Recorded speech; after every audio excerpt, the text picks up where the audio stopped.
Tantor Audio, a division of Recorded Books, presents All the Lies by S.T. Abbey, narrated by Marie Hawkins and T.J. Clark. Tim Hoover, Chuck Cosby, Nathan Malone, Jeremy Hoyt, Ben Harris, Tyler Shane, Lawrence Martin, Kenneth Ferguson, Boogeyman, Gerald Plemons, Anthony Smith, Kevin Taylor, Morgan Jones. Governments need to have both shepherds and butchers. Voltaire. If Logan and I ruled the world together, Voltaire would consider us the perfect blend. My list might have grown, but the names are coming down quickly. It's almost time to sprint to the finish line. It's time they die at the hands of a dead girl who forgot how to be weak. I can't wait to watch them burn. Chapter 1. To the living, we owe respect, but to the dead, we owe only the truth. Voltaire. Logan. Marcus Evans. That boy was a handful when he was a child, but such a sweetheart. And Victoria, she was always his shadow. Wherever Marcus and Jacob went, she followed. They let her. Just a year separated Victoria in age from the boys. And Robert, well, he did all he could to make sure those kids were loved. Jacob spent more time at their house than he did his own, because the man was made of a sort of strength and compassion you can't just find anywhere. Diana Barnes clears her throat, and I watch as she stands to get a glass of water. You boys want anything to drink? No, ma'am, we both say in unison. Her chocolate skin is a stark contrast to her ivory dress that hangs to her knees. She's a regal, timeless sort of woman, with haunted eyes like my Lana. Only there's a sense of guilt there as well, unlike Lana's. There's a jaded harshness to the way she carries herself, as though she's forcing herself to make it through each day. You have kids? She asks us as she returns, sitting down with her water, drawing out the suspense. No, ma'am, we both say again. I'll bet you both enjoy being bachelors, and thinking time will never catch up with you. Donnie shifts in his seat uncomfortably, but I just smile. I'm not married, but I'm not a bachelor. She studies me intently for a moment. Victoria would have liked you. She was mostly raised by her father after her mother died when she was 10. She shared a house with 2 men, so she was more comfortable making friends with boys than girls. She was selective with her friends, more than her boyfriends. Not that anyone could have known.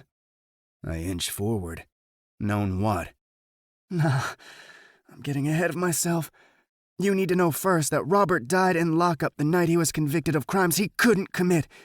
They threw every shoe and the kitchen sink at him to make him the murderer, as though that would somehow make the killings just disappear and everyone could go on with their lives. She sips her water again, and I refrain from demanding she get to the point. Robert was with his kids every night. My boy was even over there a lot of those nights. Jacob, of course, was there most nights as well. Robert cooked, he cleaned, he cared for his children, and he usually had others come over and hang out as well. Such a good soul, and a good home. People couldn't stay away. My boy's daddy left when he was a tiny little thing. Robert always talked to my boy as if he was his own, and as a single working mother, I appreciated all the help I could get. I returned the favor when I could. She pauses, swallowing down emotion that I didn't detect in her voice. Her eyes grow dimmer. He never could have raped and killed those women. He couldn't even raise a hand to his own kids. My boy saw him. Jacob saw him. Several of those nights, he was home with his kids and 2 extra. Didn't matter. They wouldn't allow the eyewitness testimonies or admit them as alibis in the courtroom. What? Why? Donnie asks, confused. Because then they couldn't convict him of murders he didn't commit, she says, as though it's obvious, and he's stupid for even asking. Donnie leans back, annoyed, not at her, but at the situation. He knows how Johnson is. He'll make something stick, and he'll cut all the corners to lock his suspect away. And the court backed this? The court, the sheriff, everyone. They held him in interrogation for 5 straight days, locked him in that box with no right, wouldn't let his lawyer in, then lied and said he never evoked counsel. It was a witch hunt from the get-go. It was easier to pin it on the school janitor with no other family than his kids in this town. That Johnson fella pegged it to be him, and from then on, they made it happen. The sheriff was right beside him. The original profile was a sexual sadist. They don't have kids too often, and if they do, they're distant from those kids, not loving and doting. He profiled the unsub as a loner, but he wouldn't have been. No signs of forced entry means he was charming and approachable, likely someone they trusted. Hence the reason it was someone in the town who did it.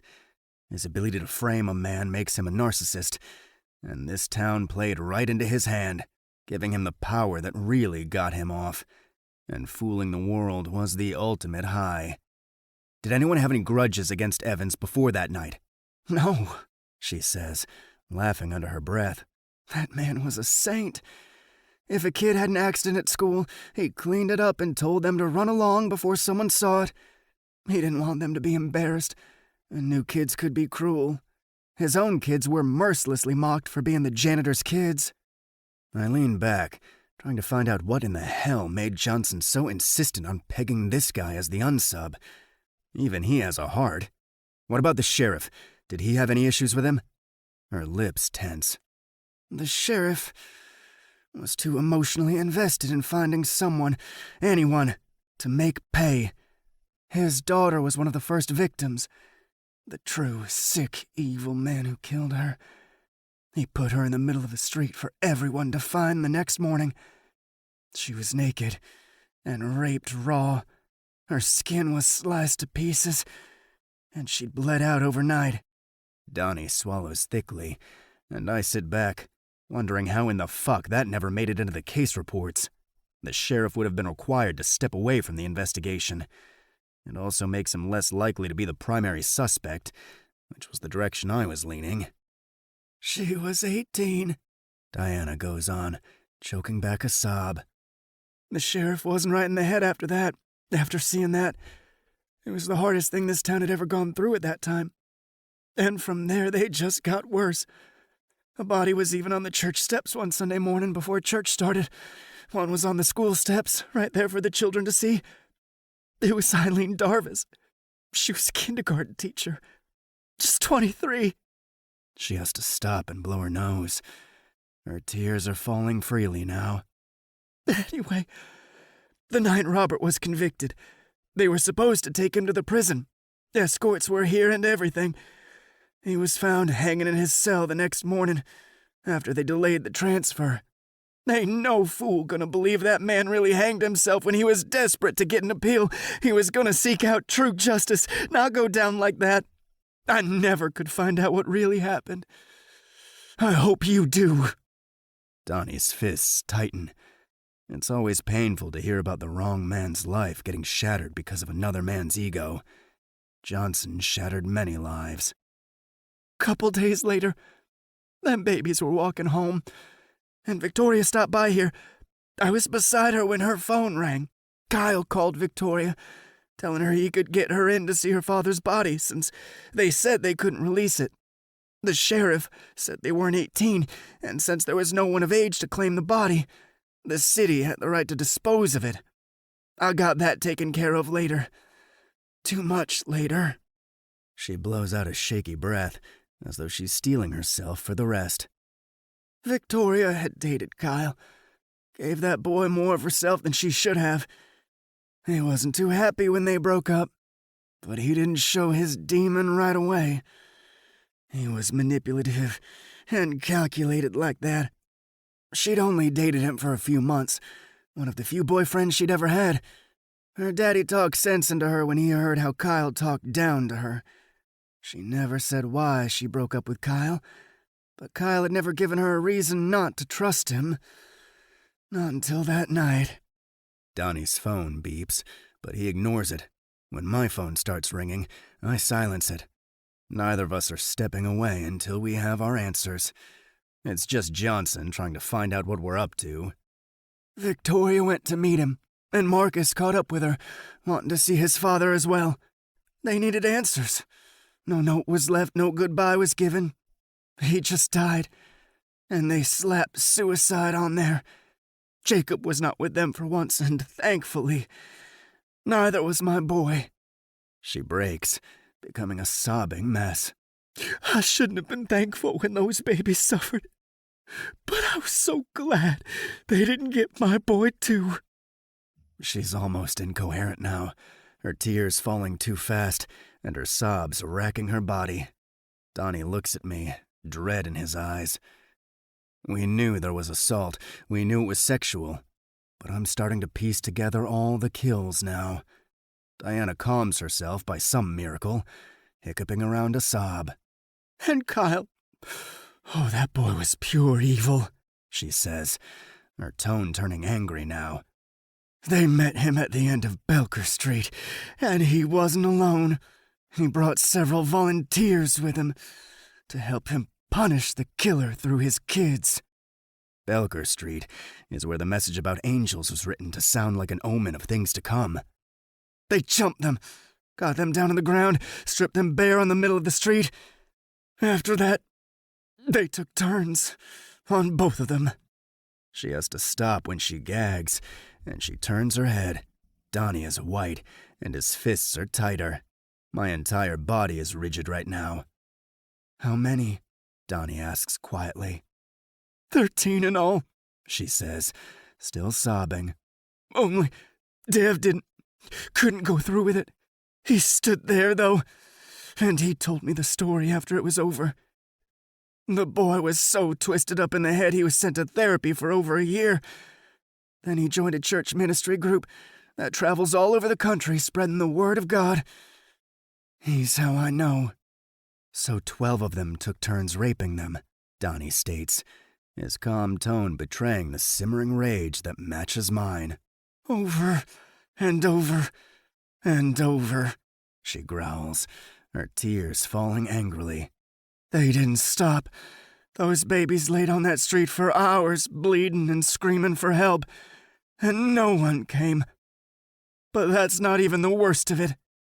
I don't know how much worse it can get.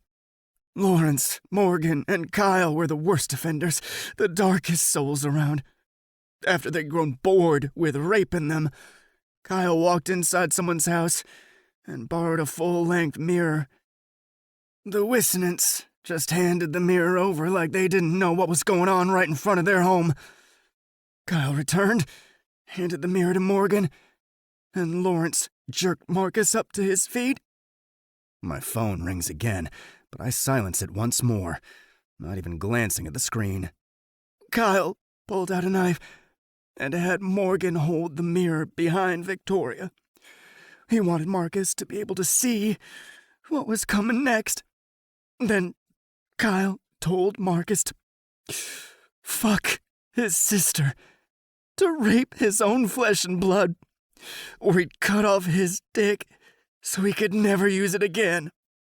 My stomach roils, and Donnie chokes back a strangled sound. Marcus refused, told them all to burn in hell and take whatever. Kyle slid the knife over Marcus's waist, cutting him, and told him it was his last chance. Said if he was pervert enough to like it in the ass, that he was pervert enough to fuck his sister. Marcus spit in his face, and Kyle made true to his threat. Castrated him there, in the middle of the street. It's all I can do not to walk out.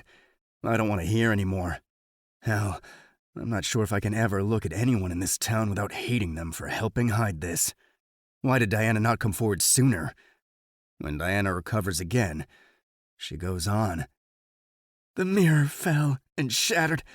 Victoria had already been beaten to a pulp, her face unrecognizable. They'd pounded her face into the ground, hit her with their fists, and so much more. When the glass shattered, they dragged her through it. Then Kyle sliced her at the waist with the knife. After that, He grabbed a piece of the mirror, showed her what she looked like, and he slammed the piece of mirror into her. His parting words to her were that she'd die a monster and a whore. They left them to bleed out in the streets. Then Marcus drove them out of the county to give them a chance to survive, I say, on a quiet breath, because the sheriff owns everything in Delaney County. She nods slowly, then shakes her head. Marcus never once thought he'd survive. He just wanted to save his sister's life. Neither one of them made it out of the hospital, and this town lost its soul. We all became hollow shells of who we were, because fear ruled us. Why not tell someone sooner? Donnie asks, trying not to sound accusatory. She gives us a grim, solemn look. The ones who tried ended up missing or dead. Lindy Mae Wheeler tried to stop them that night. She ran up, but Dev hauled her back off, tossing her into a car and locking her in it until they were done. She was married. Next thing I know, Kyle is telling her husband he slept with his wife, that she seduced him. Antonio left her, and no one believed her when she said she'd been raped repeatedly by Kyle. Her daddy had to get her out of town because he worried she'd be killed. My blood freezes, and Donnie's eyes meet mine. Lindy Mae Wheeler, the woman our unsub chose to care for a broken child he took the time to save from a true monster. Diana doesn't notice our look. They threatened my boy. He was on his way to college in less than a year. They told me he'd never even graduate high school if I stirred up problems. I believed them. Still do. That's why I sent him to his girlfriend's place. That girl makes a lot of money, and she has the best security in New York. Most of the unsubs left town, Donnie tells me. They had to, Diana interjects. The only way the sheriff could keep people afraid, but still living here, was to banish everyone but his boy from this town. His boy is the worst of all of them, but he ain't getting banished. But don't you worry, he paid them boys off real nice. Kyle Davenport is the sheriff's son. It's no wonder he covered this up, Donnie says, on a pained breath. Covered this up? She asks in disbelief. He orchestrated it. He had his deputies go to each and every house and say if they heard something, to stay inside. If they failed to comply, there'd be consequences. He even sent out a broadcast to our TVs telling us there was an immediate curfew. No one out past sunset until told otherwise. He helped his son plan this out, then let him do what he couldn't stomach to do himself. Why? Donnie asks. But I know why, without hearing the answer. His daughter was raped, tortured, debased, and shamed even after her death. As far as the sheriff was concerned, Robert Evans was the man who did it. Killing the man wasn't enough for him. He had to go and shatter his kids before killing them too. Said the world needed to be cleansed of the devils it bore. Yet he never sees the evil in his own son's eyes. Even that boy's mama knew he was no good. Again, my phone goes off, but I'm not finished here, so I ignore it once more. Kyle was a monster, just waiting to be unleashed. Once that sort of evil escapes from a box, it doesn't go back in. I agree with her wholeheartedly on that. He's raped at least 3 people that we know of, and one of them was even a male. You boys want to stop a killer from hurting this town? But I just want those babies to finally have a voice. People are dying from holding in these secrets for so long. Who is Dev? Devin Thomas. He's the judge's son, she says on autopilot. As I stand, I look at her and recite the names we know of, 2 of which are an uncertainty. Tim Hoover, Chuck Cosby, Nathan Malone, Jeremy Hoyt, Ben Harris, Tyler Shane, Lawrence Martin, Anthony Smith, Kevin Taylor, Morgan James, Kyle Davenport. She meets my gaze. Jason Martin. He's Lawrence's cousin. He lives in South Carolina these days. Works as a real estate developer there. He was the 12th. Thank you for sharing this. Just tell me. You'll do more than hear it. I plan to, I tell her honestly. Donnie follows me to the door, and I turn around to face her one last time. How did Victoria and Marcus's mother die? Car crash, she says on a sigh. A rich couple from a few towns over collided with her after they got drunk at a party. Their last name was Carlisle, I believe. They orphaned their own daughter with that wreck and killed a damn good woman who was just trying to get home to her kids after a long day at the hospital. It's like this family couldn't catch a break. Nurse? I ask, though I don't know why I want to know. No, she was actually a coroner for the same hospital where the kids died. I figured that's one reason they also chose that one. Their mom was a loved woman, with a lot of friends from there. I nod in understanding, and we turn to leave. They worked in a pack mentality that night, Donnie whispers, as we step outside and shut the door. With Kyle as their most dominant alpha, it was more prison pack mentality, joining together so as not to be the odd one out. As young as 15, some of them, Donnie growls. Adolescents are easier to manipulate and control. They looked up to the three, Lawrence, Morgan, and Kyle, but Kyle mostly called the shots. Someone that night would have butted heads, with there being so many alphas. Not that we'll know. Morgan and Lawrence are already dead. Devin. We need to find him. He left part of the way through it to lock up Lindy May. What if he came back and watched? How else would Diana have known the rest of the story? I purse my lips. I noted that too, but Diana never explained. Were we ever able to interview the ones on duty in the hospital the night the kids came in? I asked Donnie. No. It's been over 10 years ago. We were lucky they were able to give us what they had. Why not tell someone there they were hurt? I ask him. He shrugs. Every ounce of energy suddenly gone from him. I feel like I've been through the same emotional vacuum. I don't know, but I do know Johnson knew about this. Kyle was put into protective custody. We need more than one woman's word this all happened. She wasn't even an eyewitness. And if we're taking on Johnson, then we're also taking on Director McAvoy. We're going to need solid evidence. In the meantime, we need to find out who else is a target and what really killed Robert Evans. I never once in my career wondered if I was on the right side of the law. Until today, he says quietly. Revenge killings always make us question our standing. He won't stop just at the ones who killed the kids, I remind him. He opened some doors, but didn't touch anyone. He stole some mirrors, put some ink in some water, and played with some paint. He could have already killed numerous people, but he hasn't. He's terrorizing them. It's his own form of revenge against the whole town. He knows how their minds work. They've been drenched in 10 years of guilt for knowing this and doing nothing. They believe something supernatural is really going on right now.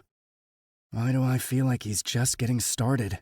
Donnie asks, as we get into the SUV. Why doesn't Kyle Davenport have the same surname as his father? I ask. He pulls up his iPad, reading something on it. Says Jane Davenport was the mother.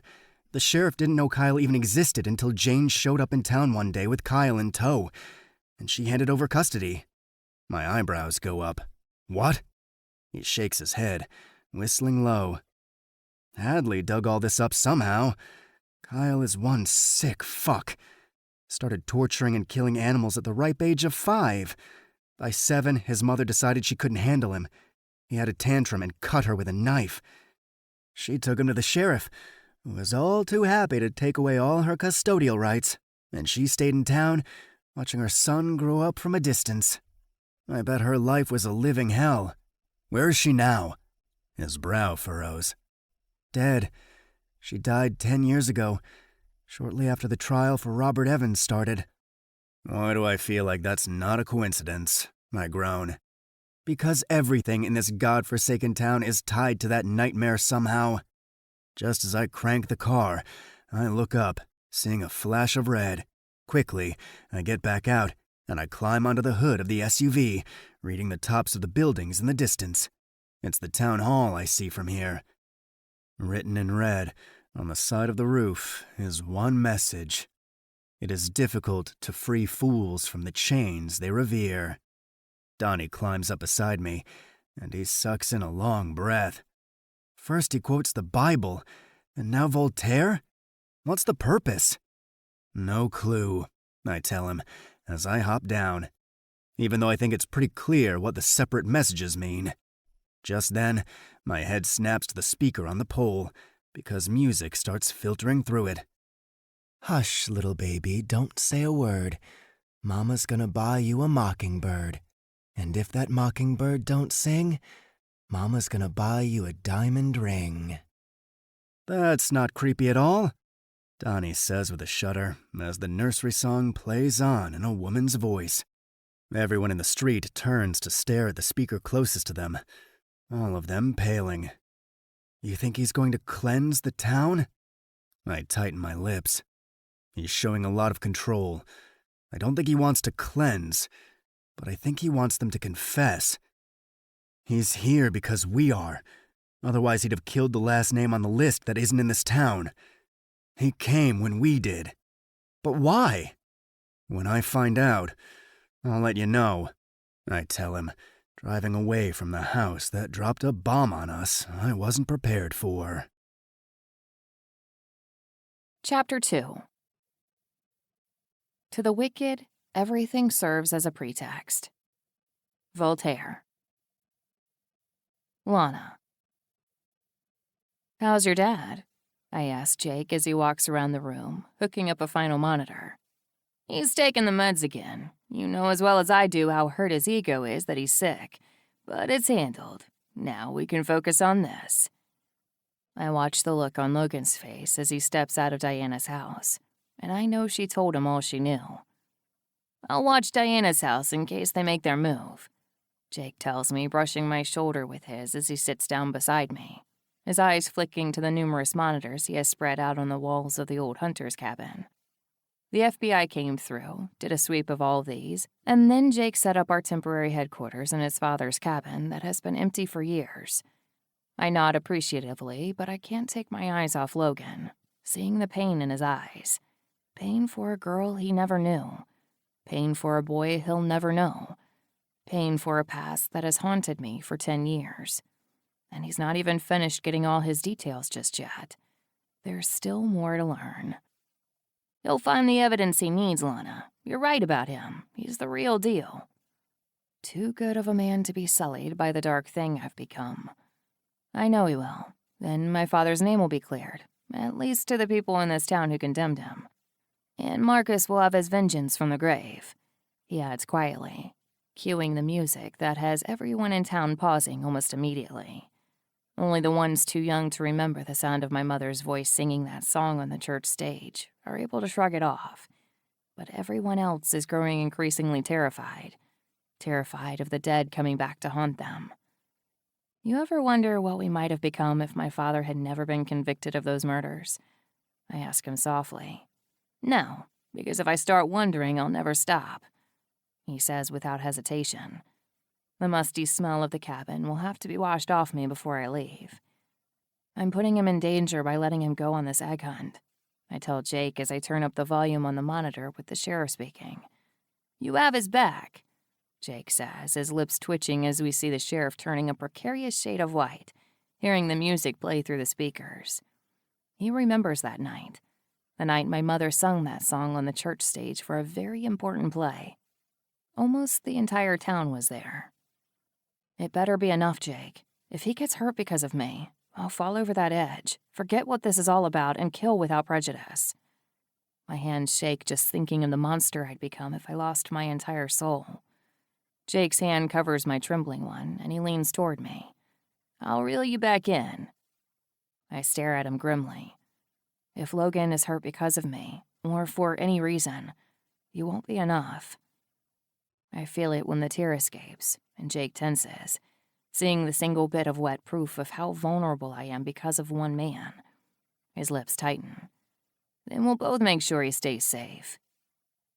I wipe away the tear and I return my attention to the panicking sheriff as he shuts and locks the door of the town hall, turning to face SSA Johnson. "That's Jasmine Evans singing on that speaker," Sheriff Cannon hisses. "Unless a ghost has come back from the dead, you're missing something." Then the sheriff turns to one of his deputies. "Kill that damned music! Find out how he got into our town speakers."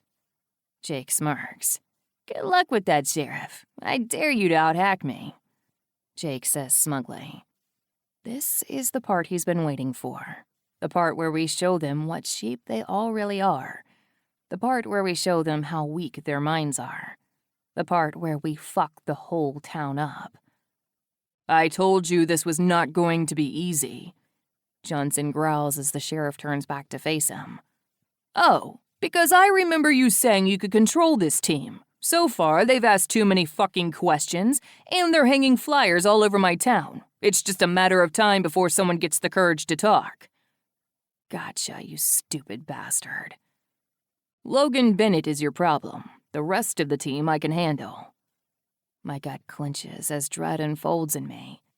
I'll fucking kill him before time if he goes after Logan, and I'll make an example out of anyone he sends. "You sure you can get to Kyle without anyone figuring it out?" Jake asks me, his eyes trained on the screen too. I don't answer, because I'm busy listening to what's being said.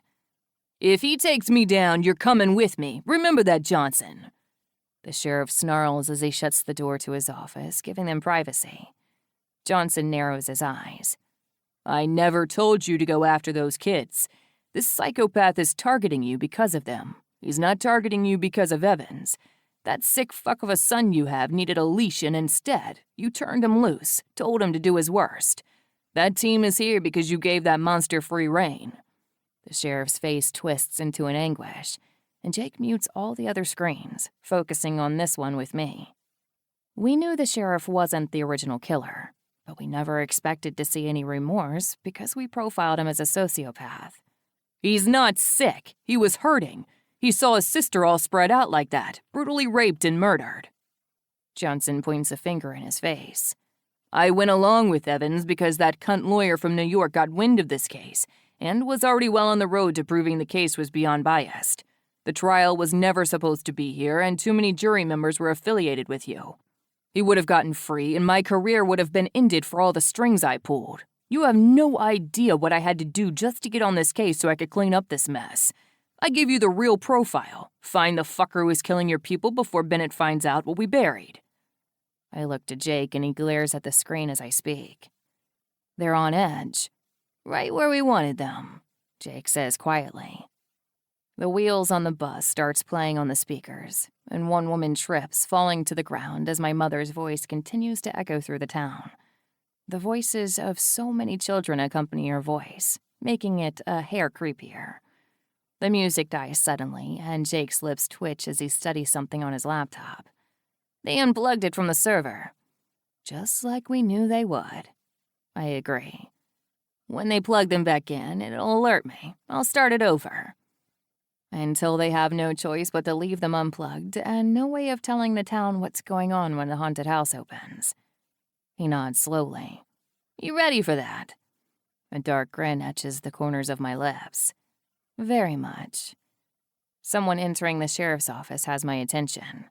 Chad Briggs steps in, wearing his deputy's uniform, and seals the door behind him.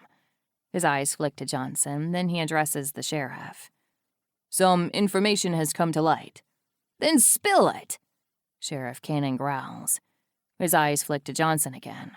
"Some sensitive information." He waves dismissively toward Johnson. "He's not the one from that group to worry about. What information?" I can tell Briggs is hesitant, but he finally answers. "SSA Bennett and another agent were spotted leaving Diana Barnes's home. They were there a while, Sheriff, and I just got word that her son is untouchable right now, staying with some lawyer in New York. I think she told them everything." Sheriff Cannon curses, running a hand through his hair as he tosses his hat across the room. "Calm down," Johnson says, regaining his own composure. "That's just the ramblings of an old woman. He'd need proof. There is none. and most of the suspects involved are dead already, so it's not like they can confirm or deny. We need to focus more on making sure there's nothing left that could show what we did to Evans." "There's nothing," Sheriff Cannon says, but my lips twitch. "There's plenty," Jake says, grinning broadly. "You're just too stupid to know it, Sheriff. And we have so much to share when the time comes." "Diana Barnes could become a problem if she gets someone to collaborate the story," I hear the sheriff telling Johnson. Then his gaze shifts to Chad Briggs. "See to it that isn't the case."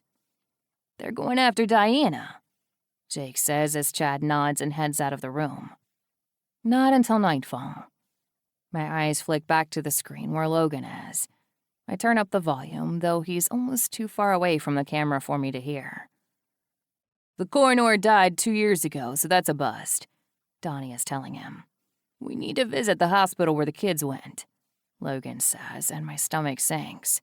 "Fuck," Jake hisses. "He shouldn't be focusing on you. He should be focusing on the corruption." If he goes there and pieces things together the way Hadley did, then we're screwed, I say quietly. "It was fate that Kennedy was dying the same night you needed to survive," Jake says quietly. "And Kennedy Carlisle, the same girl who was the daughter of the drunk driver who wrecked into your mom? There's no way that was all for nothing. There's no way that wasn't a sign. We're meant to do this, not meant to get caught midway." We need someone to speak up and talk about my father. I murmur absently, watching Logan as he tears off his red tie, frustrated. Jake stands and goes to the edge of the room, pulling out his wonderful creation of time-releasing paint. They're all labeled differently, each one having a different time frame for when the paint will appear. "Then let's give them some incentive to talk," Jake says before tugging on his hood and walking toward the door. "Call me if you see anyone slip up on me. I'm going to the school. I'll disable the school cameras when I get there." "Got you covered," I tell him. The monitors surrounding us cover the entire town. It's like staring at hell all day. "Lana needs to go back home." Logan's announcement has me shifting my gaze to his screen. "Good luck telling Hadley that," Donnie says with a grin. "This isn't amusing. She could be in real danger. I knew better than to bring her." He looks as though he's agonizing over this. "No offense, but you're just too emotionally invested in her safety to see she's actually safe. Not one woman has been targeted, only men. If anything, she's safer than you are. I don't trust the sheriff or Johnson right now. This has nothing to do with the Scarlet Slayer." Donnie's eyes widen, and so do mine. I sound so fucked up. I'm more concerned over 2 law officials than I am a fucking serial killer. This town is pure toxic. Logan says on a sigh. "Johnson is twisted, but he's not an idiot. He knows he can't lay a hand on you and get away with it. We need to find some solid evidence to give to Collins so he can give it to the subcommittee.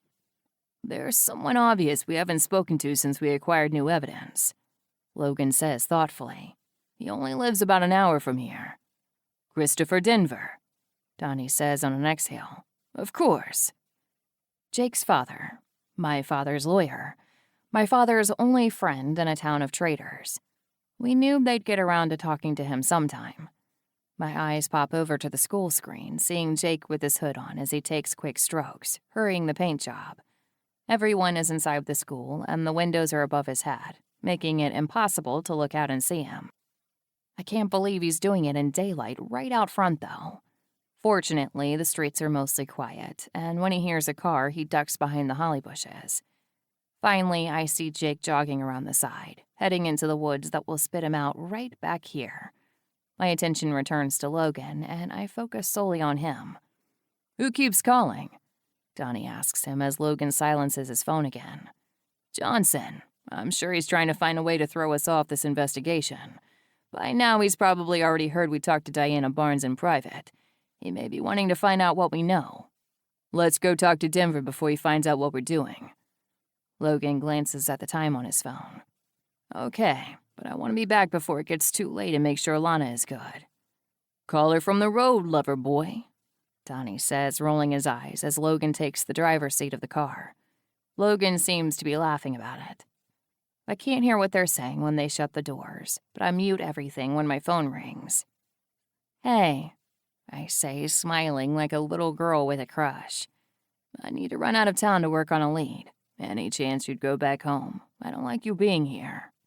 I smile, loving the way he cares. My eyes flick to the screen where people are passing by the school, slowly gathering as the paint appears. I think Delaney Grove is growing on me. He groans at the terrible joke. Logan, stop worrying. I'd rather be with you, or at least close to you, than sitting around wondering about you and if you're safe. It's not me I'm worried about, babe. I can take care of myself. I can take care of you better. My eyes move up as Elise and Leonard arrive on scene, taking pictures of the new message.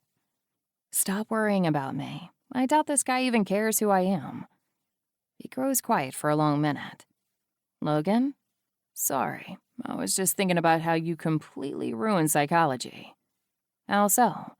Because you were attacked by a known serial killer because of my job, yet you stubbornly want to stay, acting as though the thought of another coming after you doesn't faze you.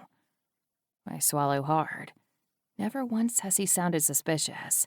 Even now, he sounds more confused than suspicious. I have a gun, I tell him softly, and I don't want to be in my house. I close my eyes, hating the fact the lie will make him feel guilty. Go back to the hotel. No, I say on a sigh. Shit. We'll resume this conversation later. Elise is beeping me. Love you, I say without hesitation, finding the words rolling off my tongue with natural ease. Love you too. I can hear the smile in his voice, even as someone makes gagging sounds in the background. Just as I hang up with him, Jake walks in, eyeing me as I try to wipe the dopey look off my face. As soon as this is over, I'm gonna find my own goofy grin. He grumbles, but the smile in his eyes betrays his Grinch-stole-Christmas tone. Did I miss it? Just getting started, I tell him, motioning to the wall of the school. The lies we tell influences them. The present is pregnant with the future. The message is getting a lot of pale faces as it finishes appearing like magic. Logan is leaving town, and the sun isn't too far from setting. I'm going to Diana's. As I stand, Jake tosses up my knife, and I catch it by the handle as he takes my seat in front of the monitors. Stick to the sidewalks, the boots won't lie, he says, eyeing my girly combat boots that are fully equipped with blood-red shoestrings. Walking around with my weighted bags and my men's boots might be a little suspicious. The cold has washed in, which is perfect. It makes wearing a hoodie less conspicuous. I nearly froze to death in my dress. But I wanted to return home in style, wearing the color red.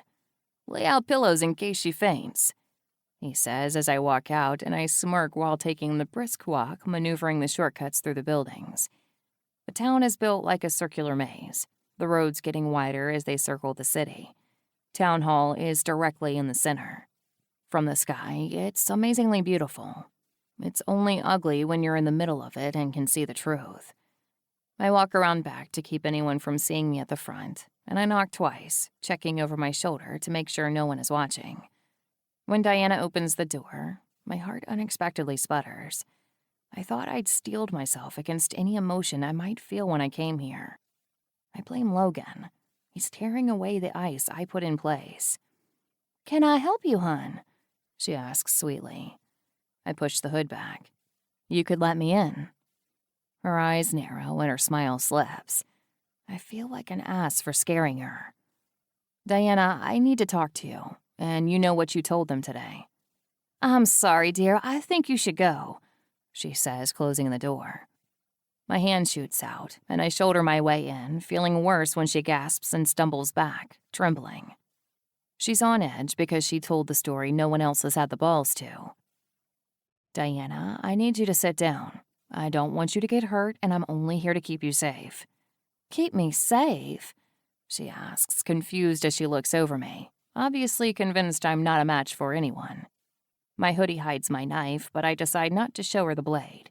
She might actually faint. Once upon a time, you loved a little girl. You betrayed her to save your son. Today, you finally stood up for her and gave her a chance to be heard. Tears waver in her eyes as she takes another step back. "Who are you?" she whispers, emotion riddling her voice. adjusting the knife under the hoodie to go to the back of my pants. I pull up the front of my shirt, revealing the scars I've hidden for too long. Her eyes drop to my stomach, and she takes another step back. I'm that little girl. When she hits the ground, I catch her head just in time. Jake was right. I should have put down pillows. Well, shit, I say to the woman who has fainted. I can practically hear Jake saying, "I told you so," in my head. Chapter 3. Every man is guilty of all the good he did not do. Voltaire. Logan. Thanks for meeting with us, Mr. Denver, I say to the man who hands us both a cup of coffee. I'm here to help in any way I can. He studies us like he expects us to be on the wrong side of the law, as though he's waiting for us to trick him. It makes me hate Johnson even more. We're hoping you can shed some light on what happened to Robert Evans. He grimaces. It should all be on record. I'm sure the FBI has access to all that. All murder trials are usually taped, but this one wasn't. It was, he argues. He stands and goes to his bookcase, and he pulls out a book. When he opens the book and grabs a DVD, Donnie raises his eyebrows at me. Christopher Denver brings us the DVD, and he hands it to me. You can keep that. I have others. The file stated it wasn't filmed. It was, he states simply. I blow out a long breath. I realize the FBI are probably not on your list of people to trust, but I can assure you that the two of us are looking for real answers. Because of the Scarlet Slayer, he says simply. I cock my head, studying him. He has alibis, so he can't be our guy. That's part of what led us there, yes, but also because we feel as though the case might have been mishandled. He snorts derisively, and I arch an eyebrow at him. Sorry, I'm just not used to such understatements being made with true sincerity. Donnie leans back, and I sip my coffee, looking around the house. His walls are mostly bare, other than several achievements from his son and from him. We spoke with Jacob as well. He wouldn't give us any information, I say, watching his face. He remains impassive, years of courtroom training teaching him to school his features. My son was broken that night. The boy he loved was killed, and the girl he adored as his own sister died as well, and it was reported as a car accident. He completely withdrew from the world after that night. I struggle even to get him to come here for the holidays now, although he came to visit recently due to a personal matter. I want to pry, but doubt he'll tell us why Jacob came to visit. Why didn't you tell us about Victoria and Marcus if you knew? I ask instead. Because you would have went after my son, of course. He was the closest to them, other than the Barnes boy. But a NFL football star is less likely to be a suspect. Just telling us his son was paralyzed would have been good enough, but it's like he almost doesn't want to say that. You don't even mind giving us that information, do you? Donnie asks him. That I wanted to keep my son safe from corrupt bureaucrats cleaning up a mess they helped make? Not at all. There was no obstruction of justice, considering this story was squashed by one of your own when my son tried to tell it. My silence in no way interfered with your investigation of this Scarlet Slayer. Only it did, I tell him. He looks just like Jacob, only an older version of him. Dark hair barely dusted by time, and fine wrinkles that almost look intentional.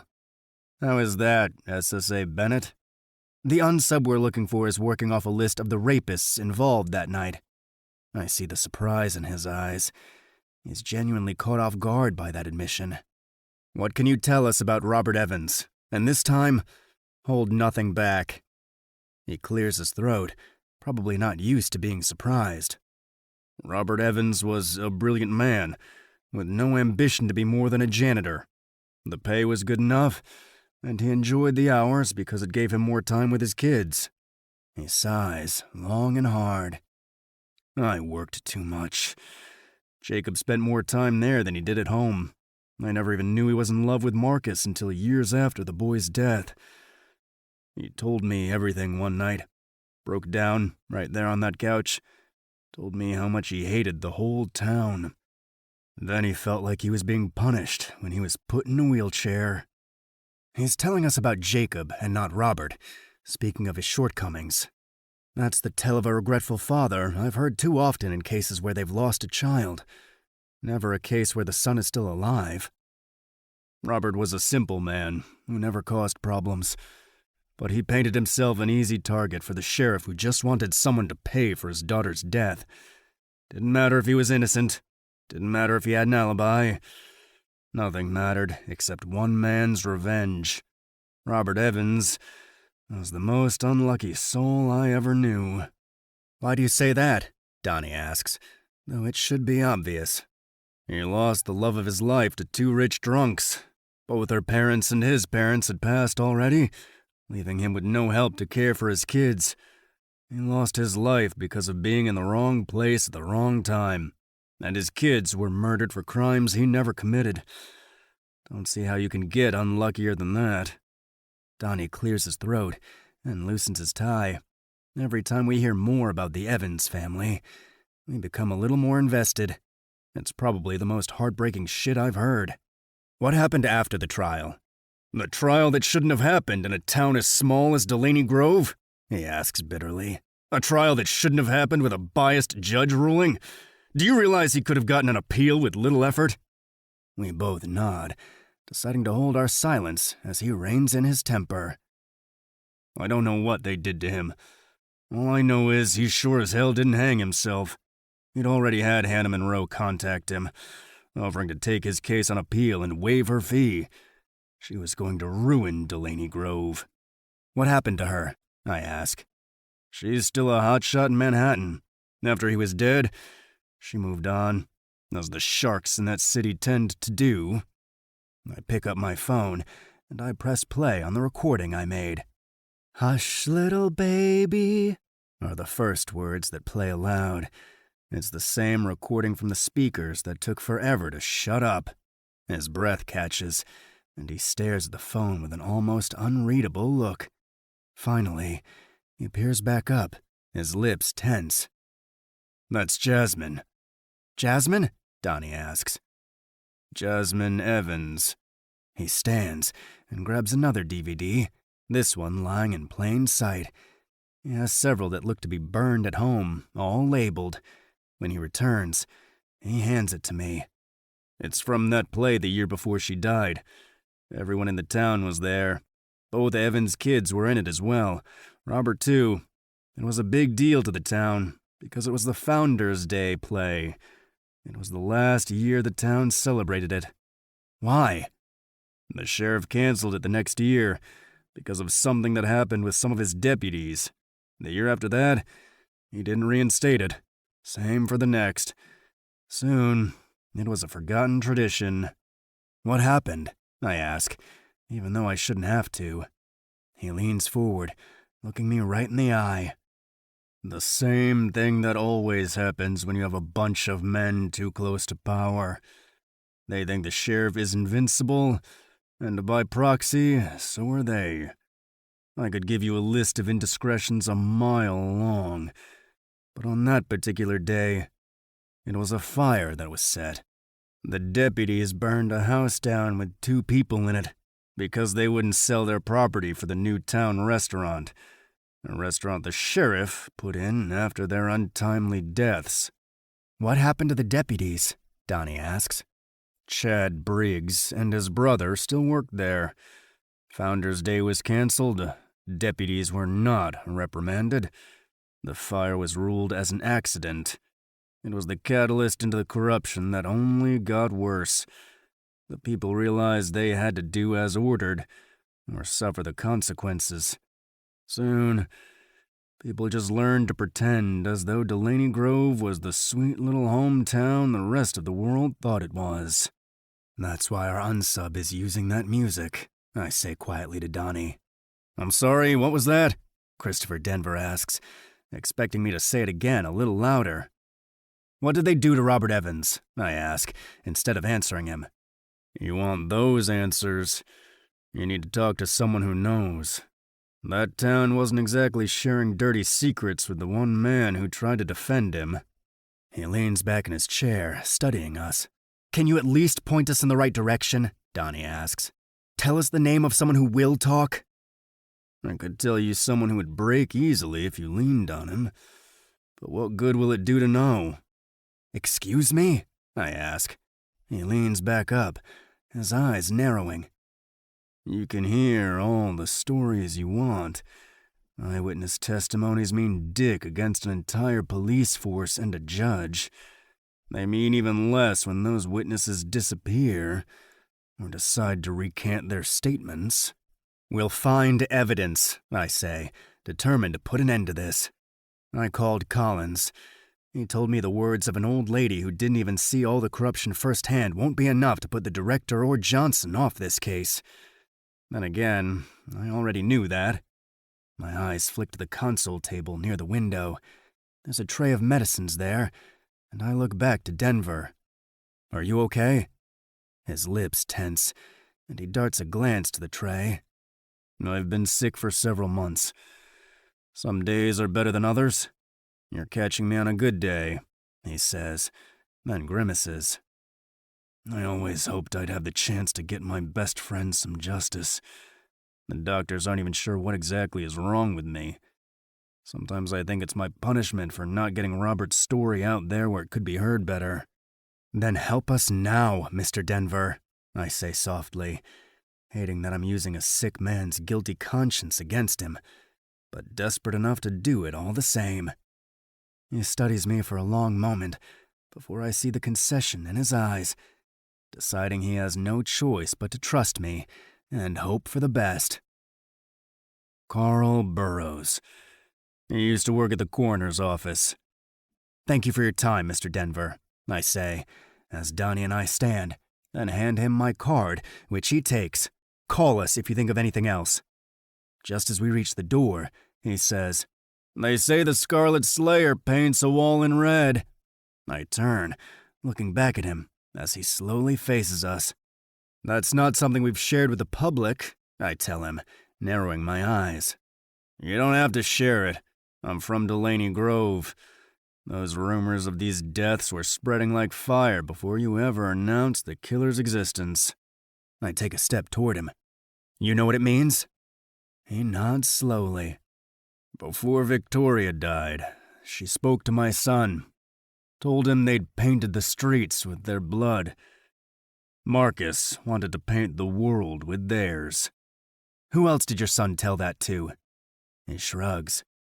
Anyone who would listen, SSA Bennett. If Victoria had lived, she would have come back. She'd be this Scarlet Slayer you're looking for. That girl's fire always burned hotter and fiercer than anyone else's. But Victoria Evans died, I tell him, pursing my lips. And this killer is most definitely a man. He nods.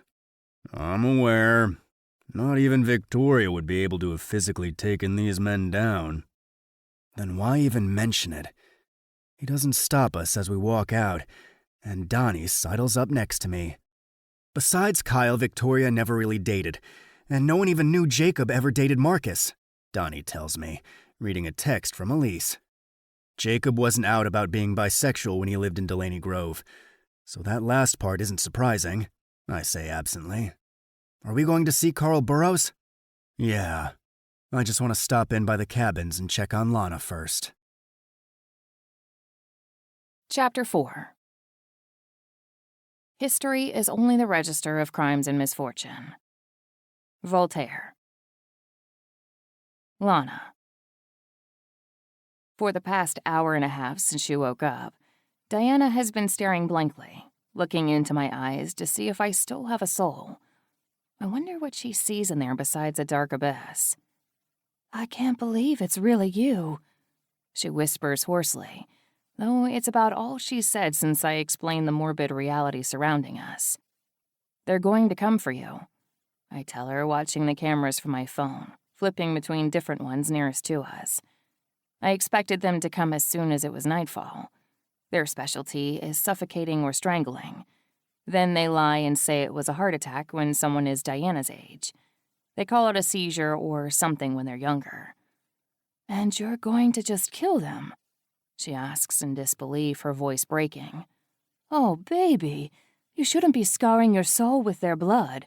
You should be living the life you almost didn't have. Coldly, I lift my gaze to meet her teary eyes. They took everything, Diana. My brother and father still need peace. Do you remember Marcus? Do you remember the kind, bright soul that always sought to bring forth a smile from a stranger, just to put more good vibes out into the universe? Do you remember what they did to him? Because I can't ever forget it. She bats away her tears. I remember. Her voice is barely a rasp by now, but I feel no emotion clogging my throat. I've trained against it. The one moment of unexpected emotion when I saw her has passed, and I'm back in control. I'm cold. I'm detached. I'm the killer right now. Confucius said something about digging 2 graves if you seek revenge. I know your mama always quoted that man. Confucius was never brutally raped, stabbed, and forced to watch his brother suffer even worse. I'm sure his viewpoints might have changed. Besides, he wasn't a romantic.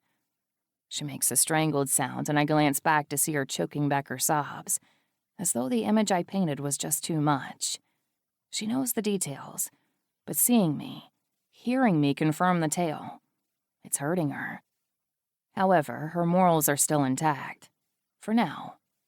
They tried to force Marcus to fuck me, I say with a deadly edge. And when he refused, they cut off his... A beep sounds from my phone, cutting off my words as the silent alert that someone is near our cabins goes off. It could be one of the team members again, but I still check it. My eyes catch Justin Hollis, a deputy on my list, walking briskly toward the basketball court near the back. It's close to our cabin. When he steps into the shadows, I cock my head. I call Jake, putting him on speaker so I can still work the app, and start rewinding the screen, flipping to the next when he's out of view, following his path through several cameras. What's up? Jake asks. Diana faint? Diana's eyes widen when she hears his voice. Yeah, but she's okay. Justin Hollis is squatting near my cabin. What's up with that? He grows quiet for a minute. I don't know. I had to silence everything earlier. They came to check the cabins again, but didn't come in this time. I just hid and kept the windows covered. They peered through the one window that shows the kitchen, but gives no visibility to everything else. I'm trying to track his steps back, but it's taking too long from my phone.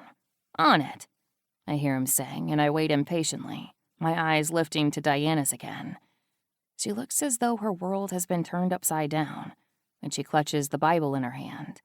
In her mind, there's time to save me, to stop me from tarnishing the rest of my soul with the blood on my hands. Found it, he says, then I hear the volume crank up in the background. The phone is still on speaker, so Diana hears it as well. Sheriff said Diana, not them, Justin is growling. Chad Briggs has a smirk in his tone. Killing Diana is like killing an ant. More ants are gonna come into your house, but if you kill the queen... Justin doesn't sound thrilled. Kill the queen and the ants disappear. Who the fuck is the queen? My eyes flick up to see Diana's wide, horrified gaze. Hearing they want her dead from my lips seems less impactful than hearing it straight from the jaws of the devils themselves. Sheriff ain't gonna be happy about this, Justin grumbles. Sheriff ain't the only one at stake here. We all need to worry about these guys figuring out the truth. You think you're ready for prison? Sheriff can handle this. He's handled all the other things, Justin argues. I wish I could see the video, examine their expressions, but I don't want Jake to FaceTime me right now, because you'd have to pause all this. He ain't never handled someone who isn't afraid of him, but if we take out their leader, the others will fall in line. They always do. You cut a head off a snake to end it. You don't just cut off one rat from its food supply. My stomach plummets like a rocket as I slowly stand to my feet. How do we do this? Justin asks, his voice more determined now that Chad has convinced him this is the answer to all their problems. Simple. Block off the road to the cabins. Wait at the courts. It'll give you the element of surprise, and it's just far enough away that the others will never hear or see you if they come back before you finish. My heartbeat slams into my throat, and I grab my hood, jerking it over my head as I head toward the back door, taking long, quick strides. They're going after Logan, I tell Jake, panic inching up my spine with paralyzing force. "Look at camera 13, he says quietly. I pull up the app, and my feet lock into place as I see Logan being detoured by the roadblocks. Almost immediately, I break into a sprint, tossing my phone into my back pocket as I use every burst of speed inside me, my adrenaline making me run even faster. The whole town will bleed if I'm too late. The whole fucking town will scream for me. Chapter 5. It is the flash that appears. The thunderbolt will follow. Voltaire. Logan. I'll run in and see if Craig has anything while you're checking on... Donnie's words end on a grunt, and I turn around, confused as to why he just stopped talking.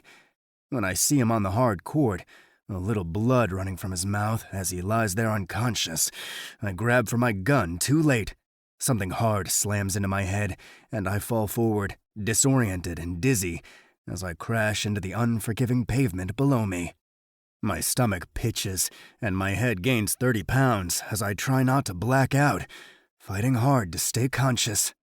A blur of a man's silhouette steps into my vision, the moonlight not favoring me enough to show me his face, at least not until he kneels down and smiles at me. Deputy Justin Hollis. "You boys just can't learn to leave well enough alone, now can you?" he taunts, grabbing my gun from my hip. Weakly, I try to fight for it, but my hands aren't cooperating, and the world is still spinning around me. It feels like gravity has waged a war against my body, pinning me down. As I struggle up to my hands and knees, Hollis laughs, kicking me in the stomach, sending me spiraling down on my back as my stomach heaves. I shake my head as his laughter echoes back and forth in my mind, sounding like it's coming from everywhere at once. "Big, bad Supervisor Special Agent Bennett. You don't look so threatening to me. Even the sheriff was worried about you." The distinct sound of my gun being cocked registers, echoing from all over like his laughter. But before the gunshot can come, I hear a sharp intake of air and a pained yelp escape from him. The gun falls, rattling somewhere in the distance, and my blurry eyes look up to see Hollis's head snapping back as a figure clad in all black becomes a blurry fury of motion. My head is too groggy, making the scene nothing but a distorted movie in front of me. The black-clad figure spins, shooting a foot out to the deputy's chest. Hollis cries out, crashing to the ground, and the figure comes down on top of him, raining punches on his face. Even the hands are clad in all black, so I can barely see what he's doing, until he pulls out a knife, holding it at his side. He leans forward, and I watch as his head comes down next to Hollis's. Hollis cries out as the knife plunges into his side, and I see as the figure leans back up, staring down at him as he thrusts the knife inside Hollis's chest while straddling him.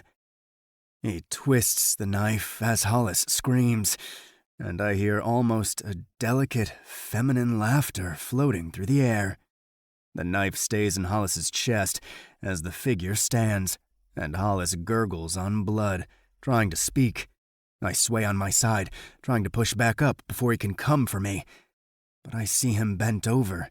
He's small, very small, and as my vision clears just barely, I notice the small set of shoulders and very small frame. Small, small, small. That word just keeps replaying as the figure leans down and dips its finger into Hollis's blood that is rushing from his chest. I can't see what the figure is doing in its crouched position, but when it stands, it grabs the knife from Hollis's chest, and then it throws it right into his groin. One last pained sound escapes Hollis, and the unsub grabs the knife before walking away, disappearing from my sight. I limply grab for my phone, struggling to form a grip around it when I finally find it. It falls to the ground, tumbling from my uncooperative fingers. My eyes close and open for who knows how long, before suddenly there's a familiar face in front of me. "Logan! He's over here!" I hear her calling out, cupping my face. "Run," I whisper. "Run."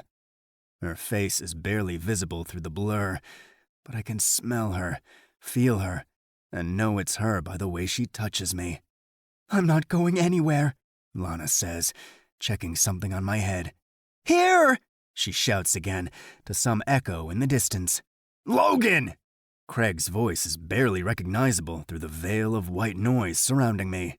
"Get an ambulance out here, now!" "Donnie!" someone shouts, but Lana never leaves my side. My head is in her lap, and she's barking out orders, asking me questions too fast for me to answer them. My eyes finally close as she shouts my name one last time. Too many thoughts are going through my mind as I play the scene on repeat, trying to piece it all together. It's not a man who just saved my life. It wasn't a beast at all. It was a woman. Chapter 6. Doubt is not a pleasant condition, but certainty is absurd. Voltaire. Logan. "It couldn't have been a woman," Donnie argues as I wince, sitting up from the ER bed. He's sitting down, holding an ice pack to his own jaw. He was hit across the side of the face with the bat Hollis used to attack us. "I agree with him," Elise says on a sigh. "A woman would have gone for the gun, not used the knife. And by the way, the sheriff is playing this like Hollis was acting on his own accord, and Johnson is backing him, saying they'd already discussed his possible discord with you being here. The director, of course, is saying it sounds like this is one man's actions, and that we're safe. He's still trying to cover this up, even at the cost of our lives." She's furious, and should be. Lisa clutches my arm from my bedside, easing closer as she brushes her fingers over my cheek. "We're going to find out if that's the truth," she promises. I jerk away from her touch and look to the doorway where Lana is standing with Craig. Lisa's hand falls away completely as Lana glares icy daggers at her. Then her gaze softens as she meets my eyes. She stays on the other side of the room, and my stomach tightens. She had to see all that. She's probably been scared out of her mind. Craig gauges our silence and decides to break it. "Our Scarlet Slayer is who saved you," Craig announces, freezing the blood in my veins. Hadley stands, going to Lana as my girl's gaze returns to Lisa. My still groggy head is struggling to keep up with everything going on. As Hadley whispers into Lana's ear, Craig's words register. "What?" He nods. "It's confirmed. He even left a message." He hands me his phone, zooming in on the image for me. Touch him again, and I'll burn the town to the ground, with everyone still in it. "He used the blood of Justin Hollis to write it," Leonard says from the corner, studying me, his eyes flicking over to Lana, then back to me again. "The fucking hell?" I ask, confused.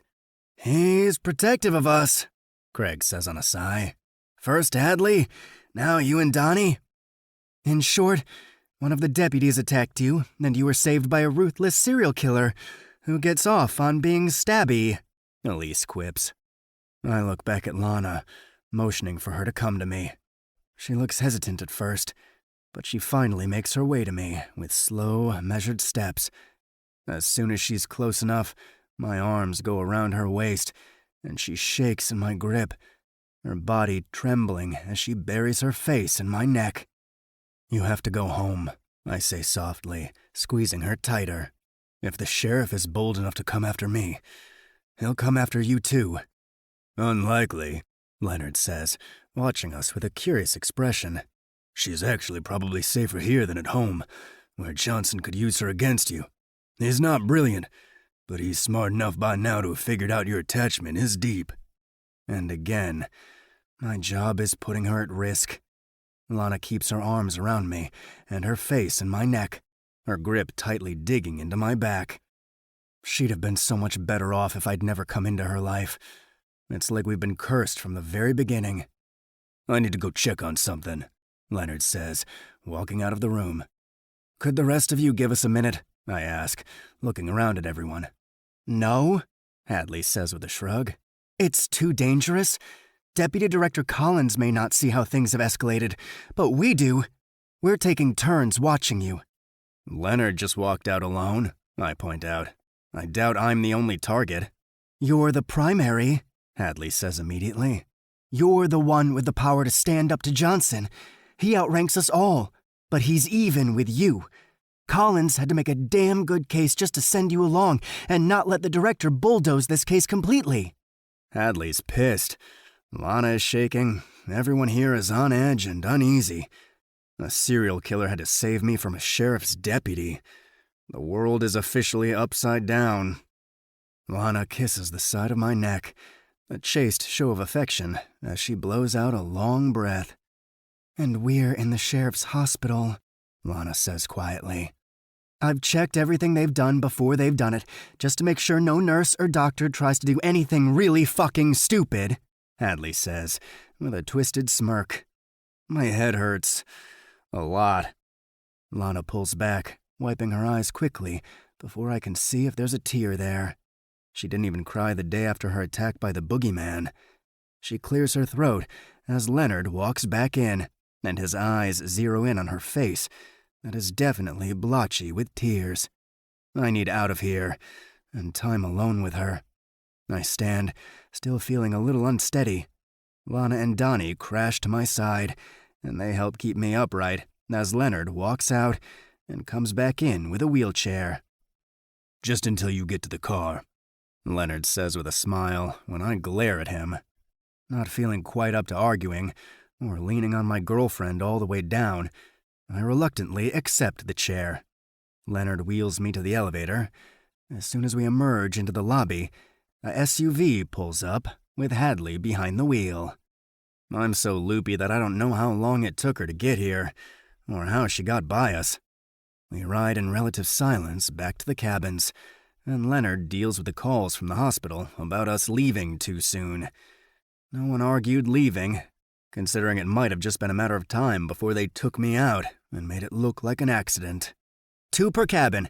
Take shifts staying awake, Donnie says, taking charge while I'm in and out of it, as we arrive at the cabin and start unloading from the SUV. I'll stay with Lana and Logan, Leonard inserts. I'll stay with them, Hadley argues. Leonard points his finger at Hadley. You stay with Elise. I'll stay with them. Logan, sober, wouldn't want you risking yourself, and as you pointed out, he's the primary target. She starts to argue, but I cut her off. Go with Elise, I tell her. She claps her lips shut and looks to Lana. Something silent passes between them, and Hadley walks away, glaring at Leonard on her way by. Leonard helps me inside, and Lana tries to help him. I force most of my weight onto Leonard. If he gets sick or starts talking funny, come find me immediately, Leonard tells Lana, as they put me to bed like a fucking baby. I will, she says softly, her eyes distant as she runs her hand over my face. I'll stay up until sunrise, then I'll get some sleep. You stay in here with him, and yell if you need help. He points at the windows in the room. 2 entry points from outside. Pay attention to them in case they get too bold. Don't be afraid to use Logan's gun. He puts my gun down on the nightstand, and Lana studies it. She nods absently, her hand still on me, as though she needs reassurance I haven't disappeared. Keep me updated if any new information comes to light, I tell Leonard, before he walks out. Lana curls up against me, putting her arm around my waist. Leonard's eyes drop to her as she slides her leg around me too. I have no idea why he finds her so fascinating tonight. I will. Tomorrow, anyway. Not tonight. Your head needs some rest. As soon as he shuts the door, Lana exhales heavily, and I pounce. I'm sorry you had to get entangled in all this again. I want you to go somewhere safe, I tell her, kissing the top of her head as she snuggles in even closer. No, she states simply. I'm not leaving you. You have to. If you... Either I stay here with you, or I find somewhere else to stay in town. Your choice, she says firmly, a hint of anger in her tone. Lana, I just want to keep... There's no such thing as safe, Logan, she says, on a soft breath. No such thing. I'm too out of it to continue arguing, and my eyes shut without my permission. I'll argue tomorrow. Chapter 7. My life is a struggle. Voltaire. Lana. Leonard's eyes are on me just as they have been since last night. He watches me make 2 cups of coffee, and he watches me fix the cups with cream. You want a cup? I ask the watcher. I've already made some, but thanks for the offer. At first, I thought he was suspicious. Then he left me alone in the room with Logan, and also left me with a gun. Then I thought he was a perv, but he turned away abruptly when he walked into the room this morning to check on Logan and saw me in my panties. So I don't know why he's watching, unless I'm just that fucking interesting. So you and Logan are pretty serious, yeah? He asks, lifting the cup of coffee he's drinking. I'm not sure why he's not crashing. The sun has just peeked out, and he's been up all night. I think so. At least I'm serious. You don't think he is? I need to learn when to shut up. I think he is, I say with a tight smile as I turn to face Mr. Watch Me. He runs a finger over his lips in a pensive manner. Any family in the D.C. area? I shake my head and return to my task, stirring both coffees. Any family at all? I shake my head again. This is making you uncomfortable, isn't it? No. As an extremely private person, I love talking to a stranger about my past first thing in the morning after my boyfriend was attacked in a town full of weak and evil people. I state dryly, holding his gaze. His eyes widen marginally. Sorry. Just making conversation. None of us have great conversational skills. Occupational hazard. I shrug it off. Logan was the same when we first met. He stopped pressing you for your past? As I said, it's an occupational hazard. Have I mentioned I hate nosy people? I told him the important parts. Not everyone enjoys talking about their past. I say with a shrug. I've told him more than anyone in years, but he doesn't push for more than I give. It's one of the things I love about him. We stare at each other for several uncomfortable minutes. I'm not sure what he's trying to see. Hey. Logan's voice has us both jerking our heads to the bedroom doorway, where he's shirtless and moving toward me. His eyes flick to Leonard. Anything happen while we were out? Leonard shakes his head. All was ghost town quiet. The sheriff is standing by his promise that Hollis was a bad seed who acted alone, and that he has no idea what set him off. Johnson says he's already vetted the rest of the guys, ensuring us none of them are hostile toward our team. Leonard rolls his eyes. Amazing. He managed to vet over 20 other deputies since last night, not to mention an extra 5 police officers. Logan says with no emotion, but a definite suspicious lilt. This is the most fucked up shit I've been involved in. Leonard says, his jaw ticking. Leave Donnie with Lisa today. You ride with me. I'm gonna go find Carl Burrows today and get some answers about Robert Evans. The glass in my hand almost slips, and I curse as coffee sloshes over, scalding my fingers. Logan grabs some paper towels, and he brings my wounded hand to his face, inspecting it. I feel Leonard's eyes on us, but I ignore it. I don't know or care what his defect is.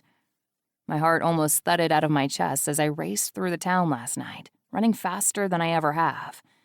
When I saw Hollis training Logan's own gun on him, something inside me snapped. The killer came out and reveled in spilling his blood even more than I enjoyed killing Lawrence and Tyler. If Logan hadn't been hurt, I would have dragged the kill out for days. Haunted houses tonight in town, Leonard says randomly, as Logan kisses my fingers where the coffee burn has already ebbed. And, Logan says, looking over, and Kyle Davenport will be there. Says he ain't missing the only good thing in this fucking town because of some cowardly piece of shit killer.